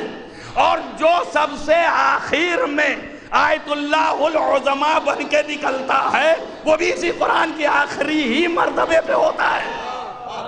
تو معلوم ہوا کہ بچپنے سے لے کے بڑھاپے تک کی عقل پختہ ہو جائے تب بھی یہی معیار، عقل کچی ہے تب بھی یہی معیار، تو پڑھائی کا معیار یہی ہے قرآن۔ یہ قرآن قیامت تک کے لیے ہدایت ہے۔ تو جو عہد رسالت میں عقل مند تھے ان کی عقلیں 1400 سال کے بعد آنے والے صاحبان عقل کے مقابل میں، توجہ کریں آپ، کم ہے، اور قیامت تک اور جو ترقی یافتہ عقلیں آئیں گی ان کے سامنے کم ہے۔ یوں سمجھ لیجئے آپ کہ جب آپ بچے تھے تو آپ موبائل نہیں سمجھ رہے تھے، اور آپ کا جو ابھی پیدا ہوا ہے بچہ اس کو موبائل دے دیجئے وہ کھیل لیتا ہے، تو اس کی عقل زیادہ تیز ہے، رساں ہے، آپ کی عقل کم ہے تقریب ذہن کے لیے۔ تو اب ظاہر ہے کہ یہ قرآن اس کے لیے بھی ہے، قیامت تک کے لیے ہے۔ تو اب ظاہر ہے کہ یہ قرآن چونکہ ایسا ہے تو اب اللہ نے بتا دیا کہ 3 قسم کے لوگ ہوں گے جو یہ قرآن کے ماتحت آنے والے ہیں۔ توجہ رکھنا، اب یہ 3 قسم کے لوگوں کے لیے 3 بیان اللہ نے دیا۔ ایک وہ ہوں گے جو سب سے بڑے عقل مند ہوں گے، جو میری ہر بات کو سمجھیں گے۔ ایک وہ ہوں گے جو بالکل بودے ہوں گے، میری کسی بات کو نہیں سمجھیں گے۔ توجہ کریں آپ، ایک وہ ہوں گے جو میری کچھ بات سمجھیں گے اور کچھ نہیں سمجھیں گے۔ ایسا ہی ہوا نا؟ تو 3 قسم کے ہو گئے۔ جو سب سے زیادہ عقل مند ہیں اور میری ہر بات سمجھتے ہیں ان کے لیے میرا پورا قرآن محکم ہے۔ سمجھو بات کو، اسی لیے بار بار کہہ رہا ہے کہ میں نے اس قرآن کو نہیں بھیجا میں اتذکر الا اولو الالباب، صرف صاحبان عقل کے لیے ہے۔ توجہ کیا آپ نے؟ تو ان کے لیے سارا قرآن محکم ہے۔ اور جو ایسے ہیں کہ بودے ہیں، بودا پن آئے گا کہاں سے؟ نفس گندہ ہے، گندے نفس میں علم آتا نہیں ہے، نجس ہیں۔ توجہ رکھنا، تو نجاست مانے علم ہے، تو ان کے ہاں ہماری بات سمجھ میں نہیں آئے گی، تو وہ سارا کی سارا قرآن ان کے لیے کیا ہے؟ متشابہ ہے۔ نہیں سمجھ میں آیا؟ یہ بات نہیں سمجھ میں آئی؟ جن کے ہاں رس پایا جاتا ہے ان کے لیے یہ سارا قرآن متشابہ ہے۔ اب رس کے مقابل طہارت، جن کے ہاں طہارت ہے ان کے لیے سارا قرآن محکم ہے۔ تو معلوم ہو گیا کہ مسلمانوں میں 2 قسم کے لوگ ہوں گے، ایک سراسر پاکیزہ، ایک سراسر گندے۔ جو سراسر پاکیزہ ان کے لیے محکم، جو سراسر گندے ان کے لیے متشابہ۔ کچھ ایسے ہوں گے جو طہارت سے متمسک ہوں گے، تو کچھ تو پاکیزہ ہوں گے، کچھ گندے ہوں گے۔ توجہ کریں آپ، تو کچھ قرآن سمجھ رہے ہوں گے، کچھ نہ سمجھ رہے ہوں گے۔ ایک صلوات پڑھیں محمد وآل محمد۔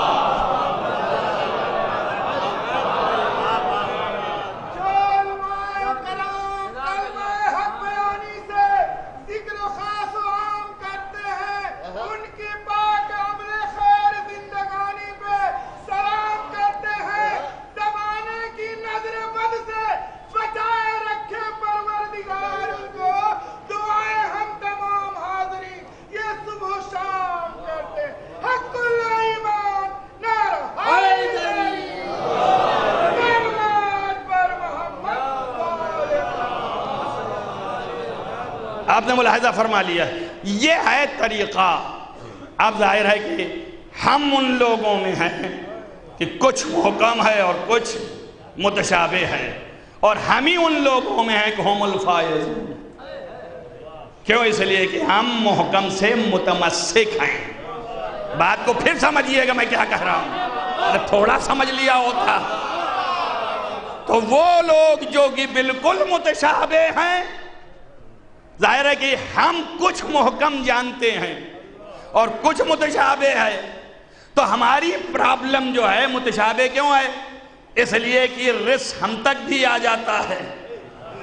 تو جہاں رس نہیں ہے ان کے لیے سب محکم ہے. اب ہم میں بھی تھوڑا جو رس آیا تو متشابہ ہو گیا، مگر ایک فرق کے ساتھ، جہاں مستقل رس ہے ان کے لیے پورا متشابہ ہے. توجہ کریں میری بات پر. اب یہاں کچھ رس ہے اور کچھ طہارت ہے، تو جب آ جاتا ہے تو اب ظاہر ہے کہ اب مجبور ہے، متشابہ ہو گیا. یعنی شیطان قریب آیا، رس نزدیک آیا، متشابہ ہونے لگا. اب اس کے بعد جو ہم متمسک ہیں ان طاہرین سے جن کے پاس سارا محکم ہے، تو میرے لیے جو متشابہ تھا ان سے پوچھ لیا تو وہ بھی محکم ہو گیا. سمجھ میں آیا آپ کے؟ اگر یہاں تک سمجھ گئے تب یہ جملہ کہہ کے آگے بڑھ جانا میرے لیے بہت آسان ہے کہ آپ سمجھ لیجئے ہم الفائزون کیوں کہا. اب ہمارا آدھا جو ہے میرے لیے محکم تھا، آدھا ان کی مدد سے محکم ہو گیا. تو جو پورا محکم ہو جائے قرآن جس کے پاس وہی ہدایت یافتہ ہے. اب نبی نے کہا یا علی، اے علی آپ ہی کے ذریعے سے ہدایت پانے والے ہدایت پائیں گے. ایک صلوات پڑھیں محمد وآل محمد.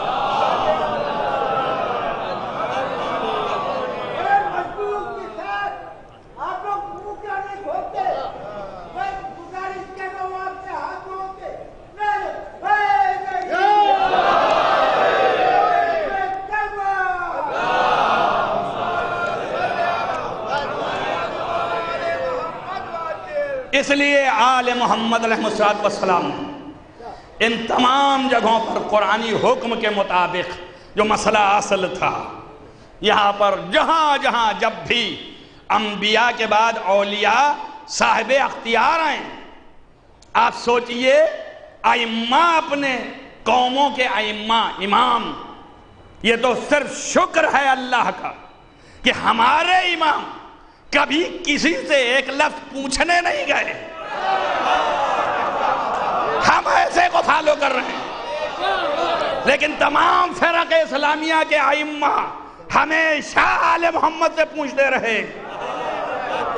یہ اس بات کی دلیل ہے کہ ان کے پاس بھی متشابہ ہے، محکم یہی ہے جہاں پوچھ رہے ہیں. توجہ کرو میری بات پر، اس لیے سب جھکتے ہیں یہاں پہ. اور یہ صاحب اختیار ہیں. اب صاحب اختیار نہ ہوں تو ائمہ توسل کرتے تھے. امام زہری اہل سنت کے معروف ترین امام تھے. امام ابو یوسف مشہور امام تھے.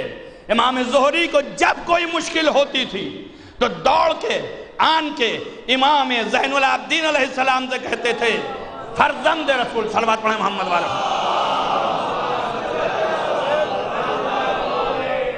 فرزند رسول میری یہ مشکل ہے، خدا کی بارگاہ سے آپ دلائیے. تو آپ ہاتھ بلند کر کے مسجد نبوی میں کہتے تھے یا اللہ، زہری کا بیٹا میرے پاس آیا ہے، مجھے تجھ تک پہنچنے کا وسیلہ قرار دیا ہے، اب تو میری عزت رکھ لے اور اس چہرے کے واسطے سے اسے عطا کر دے. ہو گیا. تو وسیلہ جو ہے اماموں نے فرق اسلامیہ کے ان اماموں کو قرار دیا. ٹھیک ہے نا؟ اب مانگا ان کے ذریعے سے، اور انہوں نے بھی ببانگے دو حل. ایسے نہیں جیسے آپ ہم سے کہہ دیتے ہیں، پتہ نہیں ہم دعا کرتے بھی ہیں کہ نہیں کرتے. جیسے ہی آپ نے کہا آدھی دھا دی، اس کے بعد کچھ کہا بھی خدا سے کہ نہیں کہا. یہ سب اسٹائلیں ہیں، آرٹ ہیں، عادتیں ہیں، دن بھر دیکھتا رہتا ہوں. تو آپ ملاحظہ کریے، تو ایسے نہیں، آپ نے ہاتھ بلند کر کے کہا یا اللہ اور الفاظ دہرایا کہ راوی نے سنا. توجہ کرو میری بات پر. اب شک نہ کرنا کہ ائمہ کو وسیلہ بنا سکتے ہیں کہ نہیں بنا سکتے. سارے اماموں کو بتایا یا اللہ یہ اس چہرے کے ذریعے سے تجھ تک پہنچنا چاہتا ہے تو تو اسے عطا کر اس چہرے کی عزت و آبرو کے تحت. تو جو ہوا نا تو اب معلوم ہو گئی بات کہ اگر ان سے متمسک ہو تو دنیا بھی ملے گی, آخرت بھی ملے گی, اور دین بھی ملے گا, عاقبت بھی درست ہوگی. یہی وہ ذاتیں ہیں جن کے نزدیک ہو. یہ وہ زین العابدین ہیں کہ ائمہ ان کا قدر کرتے تھے. وقت بہت زیادہ ہو گیا, البتہ مجلس بڑی دیر سے شروع ہوئی, لیکن آپ ملاحظہ رکھتے ہیں باتیں میرے پاس بہت ہیں. میں نے آج حقائق بیان کیے ہیں, فضائل کے حقائق نہیں بیان کیے. وہ جو اصلی مجلس کا حصہ ہے, اصل ہے فضائل آل محمد, کرائم آل محمد. بغیر اس کے آپ آگے کہیں بڑھ نہیں سکتے ہیں. البتہ غور کریں تو ان ساری باتوں میں فضائل ہی تھے, کہیں سے کوئی کمی آنے والی بات نہیں تھی. سب فضائل تھے, حقائق بھی تھے, لیکن فضائل تھے کہ اصل محکمات کے مالک یہ ہیں. تو جو محکمات کا مالک ہے وہی محکم ہے. اب یہ جملہ کہیں گزرنا چاہتا ہوں. اور جہاں متشابہات ہے تو جو ان کے مالک ہیں وہ متشابہ ہیں. اب بتاؤ آیات متشابہات کا آیات محکمات سے کوئی مقابلہ ہے؟ نہیں ہے نا. آیت تو کہہ دیئے یہ بھی اللہ کی ہے وہ بھی اللہ کی ہے, اما آیت تو ہے مگر اس کا اس سے کوئی مقابلہ ہے نہیں ہے. کہ اب آپ کھڑے ہوئیے کہ میں بھی مخلوق یہ بھی مخلوق, میں بھی انسان یہ بھی انسان, میں بھی بشر یہ بھی بشر, میں بھی اللہ کا بندہ یہ بھی اللہ کا بندہ. ارے تو اللہ کا بندہ ہے تو ایک رکعت نماز کو پہنچانے میں اور اس کو قبول کروانے میں محتاج ہے. اور یہ ایسا بندہ ہے کہ نماز نہ پڑھ کے سو جائے تو مرضی کو لے لے. اب سمجھو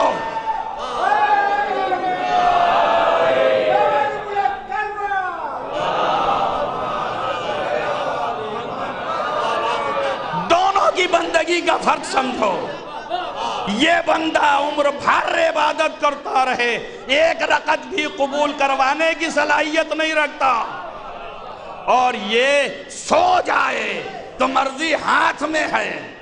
سوچو جس کا سونا اتنا زیادہ گراں ہے کہ مرضی پروردگار ہاتھ میں ہے تو اس کی عبادت کتنی وزنی ہوگی. توجہ کرو میری بات پر. مرضی یہ ہے کہ جو تو کر میں راضی ہوں, اسی کو مرضی کہتے ہیں نا. مرضی یہی ہوئی جو تو کر میں راضی ہوں. تب آپ سمجھ لیجئے سو کے رضایت لے لی کہ ہر کام میرا. توجہ رکھو, ابھی میں نے کیا کہا, پیغمبر کے لیے کیا آیا, بس ختم کر رہا ہوں, فضائل کے 2 جملے سن لو اور یہ بھی حقائق ہیں. تو آپ سوچئے پیغمبر کو کیا کہا ابھی ہم نے. اللہ نے کہا کہ کچھ نہیں بولتا مگر وہی بولتا ہے جو میں کہتا ہوں. یاد رکھنا اس بات کو. اور اس کے بعد ایک جگہ پہ یہ کہا کہ آپ نے کنکریاں نہیں پھینکی ہیں بلکہ یہ میں نے پھینکا ہے. تو اس کا مطلب کچھ بھی نہیں کرتا مگر جو کرتا ہے میں کرتا ہوں. یہی بات ہو گئی نا. تو کہتا بھی ہے میں کہتا ہوں, کرتا جو ہے وہ میں کرتا ہوں. نبی کے ایک فعل کی گارنٹی لی کہ میں نے پھینکا, نبی کے قول کی گارنٹی لی کہ میں نے کہا. تب معیار ختم نبوت یہ بنا کہ جو بھی کرے اور کہے وہ اس کا نہیں, وہ اللہ کا ہے. تو اب جو کوئی اس کی جگہ پہ آئے اسی کو خلیفہ کہتے ہیں. اس کو بھی ایسا ہی ہونا چاہیے کہ اس کا نہیں اللہ کا ہے. توجہ کرو میری بات پر. تو ہے کوئی ایسا, ایک ہی ہے جو شب ہجرت بستر پہ لیٹ کے, اب اس کی بھی تشریح ضروری ہے, ایک صلوات پڑھ دیں محمد والے محمد. اب یہ سوچئے کہ جو میں نے کیا 5 مرتبہ ایسے کیا، کبھی ایسے کیا. یہ کیا میں نے کیا؟ ہاتھ مارا نا. تو یہ کرنا میرے ہاتھ نے کیا ہے نا. لیکن یہ کیا، میں ابھی خود بول رہا تھا کہ میں نے کیا، حالانکہ میرے ہاتھ نے کیا. میں کون ہوتا ہوں کرنے والا؟ ہاتھ نے کیا. بول میری زبان رہی ہے. اگر میں کیا کہہ رہا ہوں کہ میں بول رہا ہوں، میں کہہ رہا ہوں، میں تقریر کر رہا ہوں. ابے تو کون ہے؟ تیری زبان کر رہی ہے. چل میرا قدم رہا ہے، اور پھر میں کہہ رہا ہوں میں جا رہا ہوں. ارے میں کہاں جا رہا ہوں؟ قدم جا رہا ہے. توجہ کرو میری بات پر. ہر اعضاء و جوارح جو کرتے جائیں وہ میں کر رہا ہے. یہ میں ہے کہاں؟ توجہ رکھنا. ہر عمل نسبت کدھر گئی؟ میں کی طرف. میں کہاں پل رہا ہے؟ نفس میں. توجہ کرو. کیوں؟ اس لیے کہ نفس نے چاہا تو میں بولا، نفس نے چاہا میں خاموش، نفس نے چاہا ہاتھ اٹھایا، نفس نے چاہا پھر رک گیا، نفس نے چاہا کھلی، نفس نے چاہا بند کر لیا. تو نفس حاکم. توجہ کرو میری بات پر. میرے پورے جسم پر حاکم نفس ہے. اب اللہ نے یہ نہیں کہا کہ ایک چیز چاہیے. توجہ کریں آپ. اور اگر ایک رہتا تو تم قیامت تک کہتے اس فعل میں اللہ نے کہہ دیا تھا، اس میں تھوڑی کہا تھا. توجہ کرو میری بات پر. نبی کے لیے تو بول نہیں پا رہے ہو، ایک ہی فعل میں تو کہا تھا، لیکن قیامت تک لیے پھر رہے ہو. مگر علی کے باپ میں کہتے ہیں ایک ہی کے لیے تو کہا ہے، دوسرے کے لیے تھوڑی کہا ہے. تو اللہ نے کہا یہ روز روز کا کون گارنٹی لیتا پھرے گا؟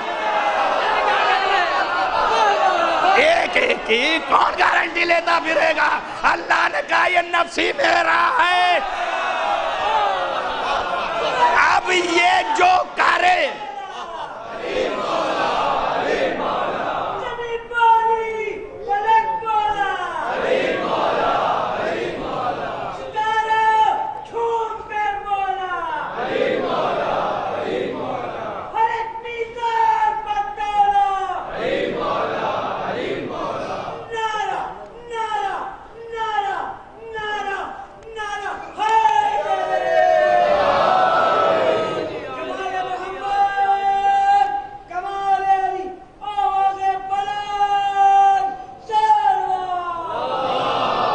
دیکھیے مجلس اگر تھوڑی دیر ہو گئی تو اس کو توجہ میں رکھیے آپ. لیکن یہ یاد رکھیے کہ ساری چیزیں جو ہیں وہ بنیادی ہیں.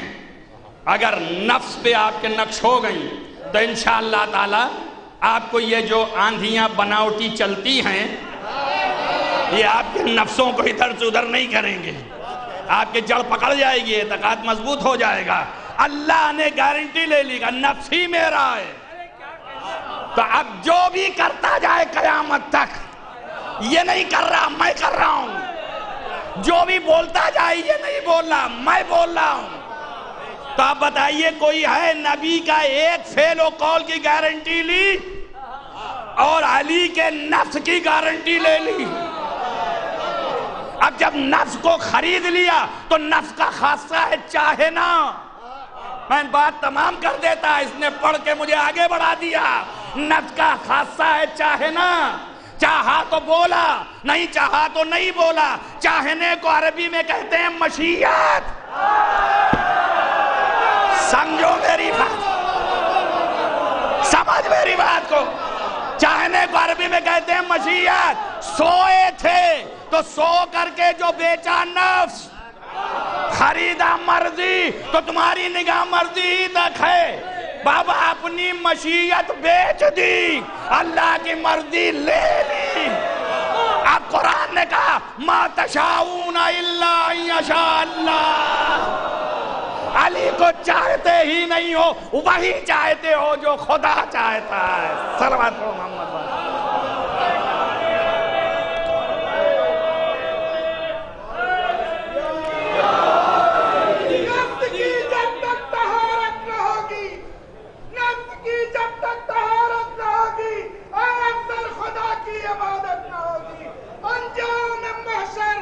بچ کر کے رہنا، بے عشق ولایت شفاعت نہ ہوگی.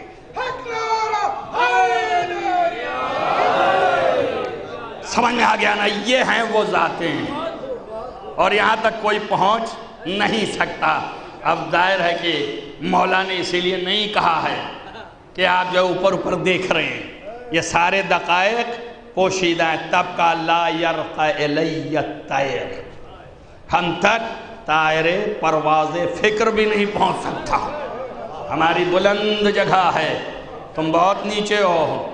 میں طے کرنا، وقت نہیں رہ گیا کہ وہ چیز پڑھوں آپ کے سامنے۔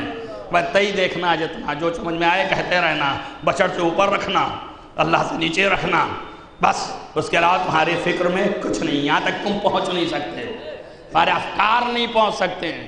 جب یہاں تک تمہارے افکار نہیں پہنچ سکتے ہیں، تب اس میں دو کیٹیگری ہے۔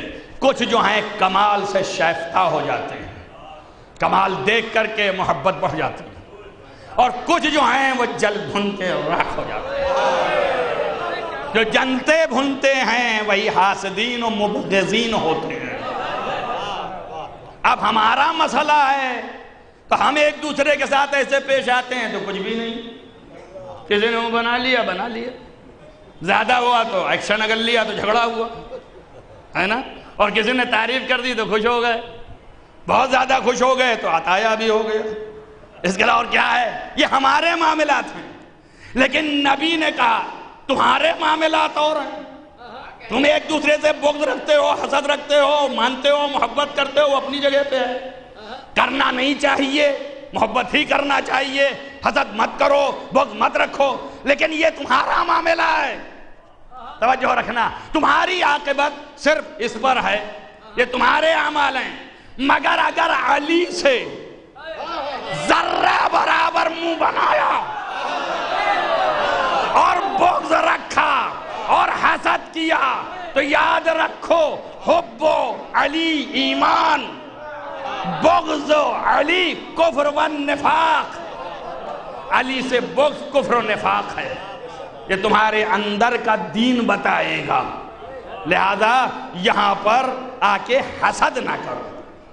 اب تعلیم تو یہی دی جائے گی، مگر فطرت تھوڑی بدل دی جائے گی، فطرت تھوڑی بدل دیں گے۔ اب معجزہ نہیں دکھانے والے ہیں کہ ہر ایک کو معجزہ سے اس کا قلب پاک کر دیں۔ تو ظاہر ہے کہ حاسدین ہیں، حسد ہے، بغض ہے، اور یہ حسد بھی نسلی ہے اور یہ بغض بھی نسلی ہے، اول سے آخر تک چلا جا رہا ہے۔ کل دلیل بھی دے چکا ہوں، تو اول سے آخر تک یہ بغض چلا جا رہا ہے۔ اسی بغض و حسد کی بنیاد ظاہر ہوتی رہتی ہے، اور دونوں طریقے سے جب ہم ملیں گے تو ہم پہ کریں گے، تم ملو گے تو تم پہ کریں گے۔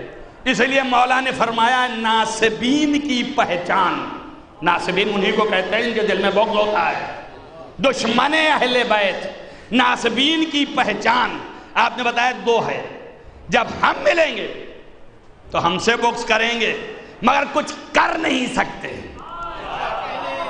لیکن میرے چاہنے والوں سے دشمنی کر کے قتل بھی کریں گے، نقصان بھی پہنچائیں گے، تو یہ جو ہیں ان پہ نقصان پہنچائیں گے۔ تب آپ سمجھ لیجئے ہم جب ملے تو کچھ کر نہیں سکتے، ہمت ہی نہیں ہے کچھ کرنے کی، تو کیا کر سکتے ہیں؟ جو ہمارے چاہنے والوں نے دیوار اٹھائی تھی دیوار گرا دیا۔ یہ دیوار گرا کے کیا پا گئے تمہیں کیا مل گیا؟ کیا زائرین آنا بند کر دیے؟ زائرین تو آتے رہیں گے، لیکن تمہارے باپ دادا کی قبروں پہ کوئی نہ گیا۔ ارے تم نے اتنا کیا کہ قبروں کو یہاں سے ہٹا کے وہاں سے ہٹا کے وہاں کرتے رہے۔ آپ جائیے، جنت البقیع میں قبر نہیں تھی، باہر تھی، اور باہر سے قبر چھوٹ کو پتھر اکھاڑ کے گاڑ دیا لگا۔ آپ جا کے دیکھ لیے تاریخ، مروان نے یہ کیا، داماد تھے کسی، قبر باہر تھی، عثمان ابن مدعون کی قبر پہ پتھر گاڑ دیا لا کے۔ اب ساری دنیا سمجھے کہ یہ ان کی قبر ہے، جن کو مسلمانوں کی قبر میں دفن نہیں کیا مسلمانوں نے۔ توجہ کریے آپ، تو اب یہ تب بھی لوگ نہیں جا رہے ہیں، جانے والے چاہے جہاں جہاں گھوم کے جائیں، مگر جب یہاں کھڑے ہوتے ہیں تو چہرے بشاش ہونے لگتے ہیں، فوراً پوچھتے ہیں یہ کس کی خبر ہے؟ بہت یہاں رونق ہو رہی ہے، بہت زیادہ یہاں ہم کو سکون مل رہا ہے، یہ تو چار چار معصوم لیٹے ہوئے، ان کے سامنے ساری دنیا ہاتھ اٹھا رہی ہے، دعا کر رہی ہے۔ جنت البقیع چار معصوم جو وہاں ہیں، وہ چار معصوم میں ایک معصوم اپنے ماں کے سامنے بھی دنیا سے گیا ہے۔ آپ سوچو یہاں پہ کتنی عظیم جگہ ہے جنت البقیع۔ یہ معصوم لیٹا ہے امام حسن علیہ السلام، ام البنین زندہ ہیں۔ بعد از واقع کربلا تاریخوں نے یہ دکھایا ہے۔ عزیزو، کوئی نئی بات نہیں ہے اگر جنت البقیع کو منہدم کر دیا تو۔ یہی بقیع کے پاس بیت الحزن جو تھا، جہاں پہ سیدہ اپنے باپ کو روتی تھی آ کر کے، ایک درخت تھا، درخت کے نیچے بیٹھ کے روتی تھیں۔ ظالمین نے درخت کو کاٹ دیا تاکہ اپنے باپ کو روئیں نہ۔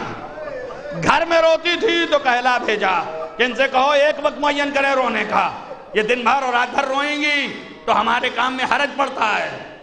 مولا کائنات نے کہا بی بی یہ لوگ پابندی لگا رہے ہیں، تو اگر آج آپ پر پابندی لگے تو یہ نہ سمجھنا نئی بات ہے، پرانی ہے۔ سیدہ پہ پابندی لگایا، روئیں نہیں، ایک وقت روئیں۔ تو بی بی نے شب میں اپنے گھر میں اور دن میں بیت الحزن جو بعد میں بنا اس جگہ پہ جاتی تھی۔ اور عزیزو، یہ روایتوں میں ہے کہ جب جاتی تھی بی بی اپنے باپ پہ رونے کے لیے تو حسنین کو ساتھ لے کے جاتے تھے۔ زینب و ام کلثوم، چار افراد ساتھ ہوتے تھے، 5 مل کر کے باپ پہ روتے تھے، یعنی مجلس عذاب برپا کرتی تھی، گریا کرتی تھی۔ ظالم کو وہ بھی برداشت نہیں ہوا اور اس نے درخت کو کاٹ دیا۔ وہی بازوں میں جنت البقیع ہے عزیزو۔ روایتوں میں ہے اس سیرت کو حضرت ام البنین نے قائم رکھا، جب بھی کوئی مصیبت آئے دوڑ کے جاتی تھی۔ اور عزیزو، لکھا ہے بعد از واقع کربلا ام البنین جنت البقیع جاتی تھی اور جا کے بیٹھتی تھی اور 5 قبریں بناتی تھی، 4 قبریں ایک طرف اور ایک قبر ایک طرف۔ جو قبر ایک طرف بناتی تھی کہتی تھی سیدی مولائی آقا حسین، میرے مولا میرے سید و سردار، یہ حسین کی قبر ہے۔ اور 4 اپنے بچوں کی بناتی تھی، جعفر، عباس، یہ تمہاری قبریں ہیں۔ اور اس کے بعد فرماتی تھی کہ لوگوں مجھے اب ام البنین نہ کہنا۔ توجہ رکھیں آپ، کیوں جاتی تھی جنت البقیع؟ اس لیے جاتی تھی کہ حسین کی شہادت کا پرسہ سیدہ کو دے۔ بی بی آپ کے پاس آئی ہوں آپ کے لال کا پرسہ دینے۔ دلیل یہ ہے کہ روایت میں فقرے آئے، کہتی تھی جعفر، عباس، میں تم کو نہیں روں گی، میں اپنے آقا حسین کو روں گی۔ حسین پر رونا تعزیت سیدہ ہے۔ یہ جنت البقیع میں سیدہ کو تعزیت دینے جاتی تھی۔ عزیزو، ایسا آپ مرثیہ پڑھتی تھی، یہ تاریخیں لکھتی ہیں کہ مرثیہ آپ کا جب ہوتا تھا اور آپ گریا کرتی تھی تو مروان سے زیادہ مدینے میں کوئی سخت دل اور شقیق القلب نہیں تھا، لیکن جب وہ جنت البقیع کے بازو سے گزرتا تھا اور ام البنین کے گریے کو سنتا تھا تو سر سے امامہ اتار دیتا تھا کہ اللہ اکبر، ایسا گریا۔ اس میں کہتی ہیں لوگوں اب مجھے ام البنین نہ کہنا۔ کیوں نہ کہنا؟ اس لیے کہ میرے 4 بیٹے میں نے حسین پہ نثار کر دیا، اب میں ام البنین نہیں رہی۔ اور اس کے بعد کا فقرہ کہتی ہیں لوگوں میں نے سنا ہے کہ میرے عباس کے ہاتھ کاٹ دیے گئے۔ عزیزو، 2-4 جملے مصائب کے آپ سن لے، بات کو تمام کر دیا۔ اور یہ احتجاج جنت البقیع کا قیامت تک قائم رہے گا، جب تک کہ یہ تعمیر اور جب تک کہ یہ جرم ہوا ہے اس کی تلافی نہ ہو۔ عزیزو، ام البنین جنت البقیع میں گریا کر رہی ہیں، سیدہ کو پرسہ دے رہی ہیں، رسول کو خطاب کر رہی ہوں وہاں سے، اور کہتی جاتی ہیں کہ لوگوں میں نے سنا ہے کہ میرے عباس کے ہاتھ کاٹ دیے گئے تھے۔ اے لوگوں، میں یہ پوچھتی ہوں کہ جب فارس یعنی شجاع جو گھوڑے پہ ہو، جب وہ گھوڑے سے زمین پر آتا ہے تو اس کے جب ہاتھ ہیں تو ہاتھ ٹیکتا ہے. ارے میرے لال عباس جب گھوڑے سے زمین پہ آیا تو اس کے ہاتھ نہیں تھے. ارے کیسے گرا ہوگا زمین پہ, کہہ کے گریا کرتی تھی یہ مرثیہ کے الفاظ, میں ہاتھ جوڑوں بی بی ارے غم نہ کرو. جب عباس گھوڑے پہ ڈگمگائے ہوں گے اور زمین کی طرف چلے ہوں گے تو سیدہ نے دامن پھیلا دیا ہوگا, یا ابنی العباس, اے میرے بیٹے آجا میرے پاس آجا. عزیز عباس زمین پہ بابالس کو تمام کر دیا. روایت میں ہے تمام مصیبتوں کے بعد ایسے اڑ کے گئے حسین عباس تک, اور جب قریب گئے تو سر اٹھا کے زانوں پہ رکھنا چاہا. جیسے ہی رکھا پھر نیچے کر لیا, پھر اٹھایا پھر رکھا پھر نیچے کر لیا. کہا جھک کے بھائی کیا بھائی سے ناراض ہو؟ ارے کیوں نہیں سر رکھنے دیتے ہو؟ آواز دیا مولا یہ کیسے ممکن ہے کہ میرا سر زانوں پہ آپ کے جائے اور بلندی پہ آئے. ارے ابھی تھوڑی دیر میں آپ کا سر زمین پہ ہوگا. شمر بدبخت ہوگا جو آپ کو ذبح کر رہا ہو. سيعلم الذين ظلموا. اللهم إني أسألك بحق فاطمة وأبيها وبالها والسر المستودع فيها أن تصلي على محمد وآل محمد. بارے رہا تجھے واسطہ ہے محمد وآل محمد کا معبود. منحان کبیرہ والصغیر عفو فرما, نیک اعمال کی توفیق عنایت فرما, اس عبادت کو قبول فرما. معبود اس کا اجر تیرے اوپر ہے.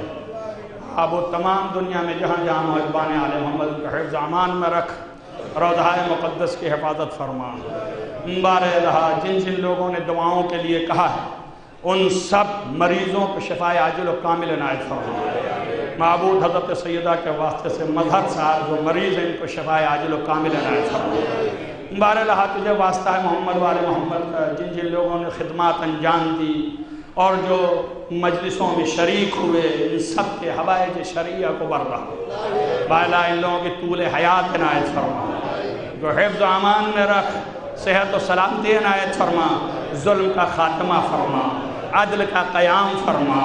معبود جنت البقیع کی تعمیر جلد از جلد کرو اور اس کی تعمیر اور بنیاد اس کے ہاتھ سے ڈلوا جو اصلی وارث ہے. بارے الہ ان کا ظہور جلد از جلد فرما, ان کے اصحاب انصار آوان میں ہم سب کو قرار دے. اللہم تقبل منی دعا بحق محمد وآلہ الطاہرین. تمام علماء کا سایہ ہمارے سروں پر محفوظ رکھ بحق محمد وآلہ الطاہرین.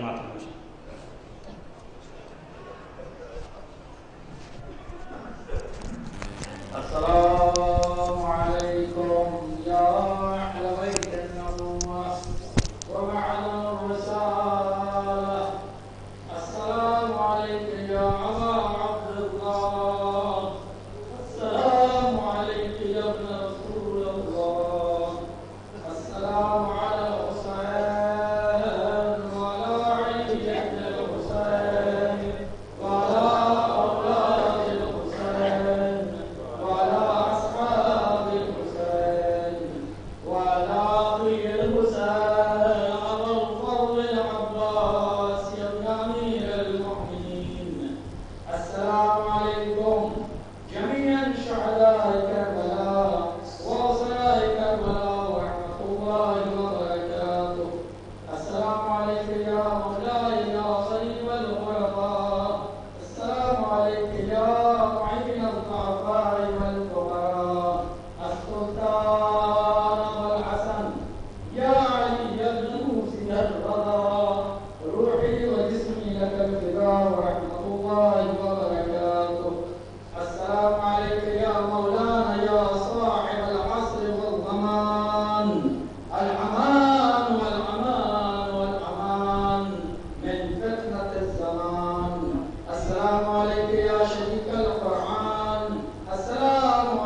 شکر ہے ہم لوگ مسجد ٹرسٹ کے بھی یہاں شکر گزار ہیں جیو بھائی عباس سلامتی صاحب جنہوں نے جو ہے ان کے بھی شکر گزار ہیں اور تمام مؤمنین کے لیے دعا کرنے والا ہے معصومہ نے ٹیچر کی بھی تعمیر ہو یہ تمام مؤمنین اس میں پیشکش ہے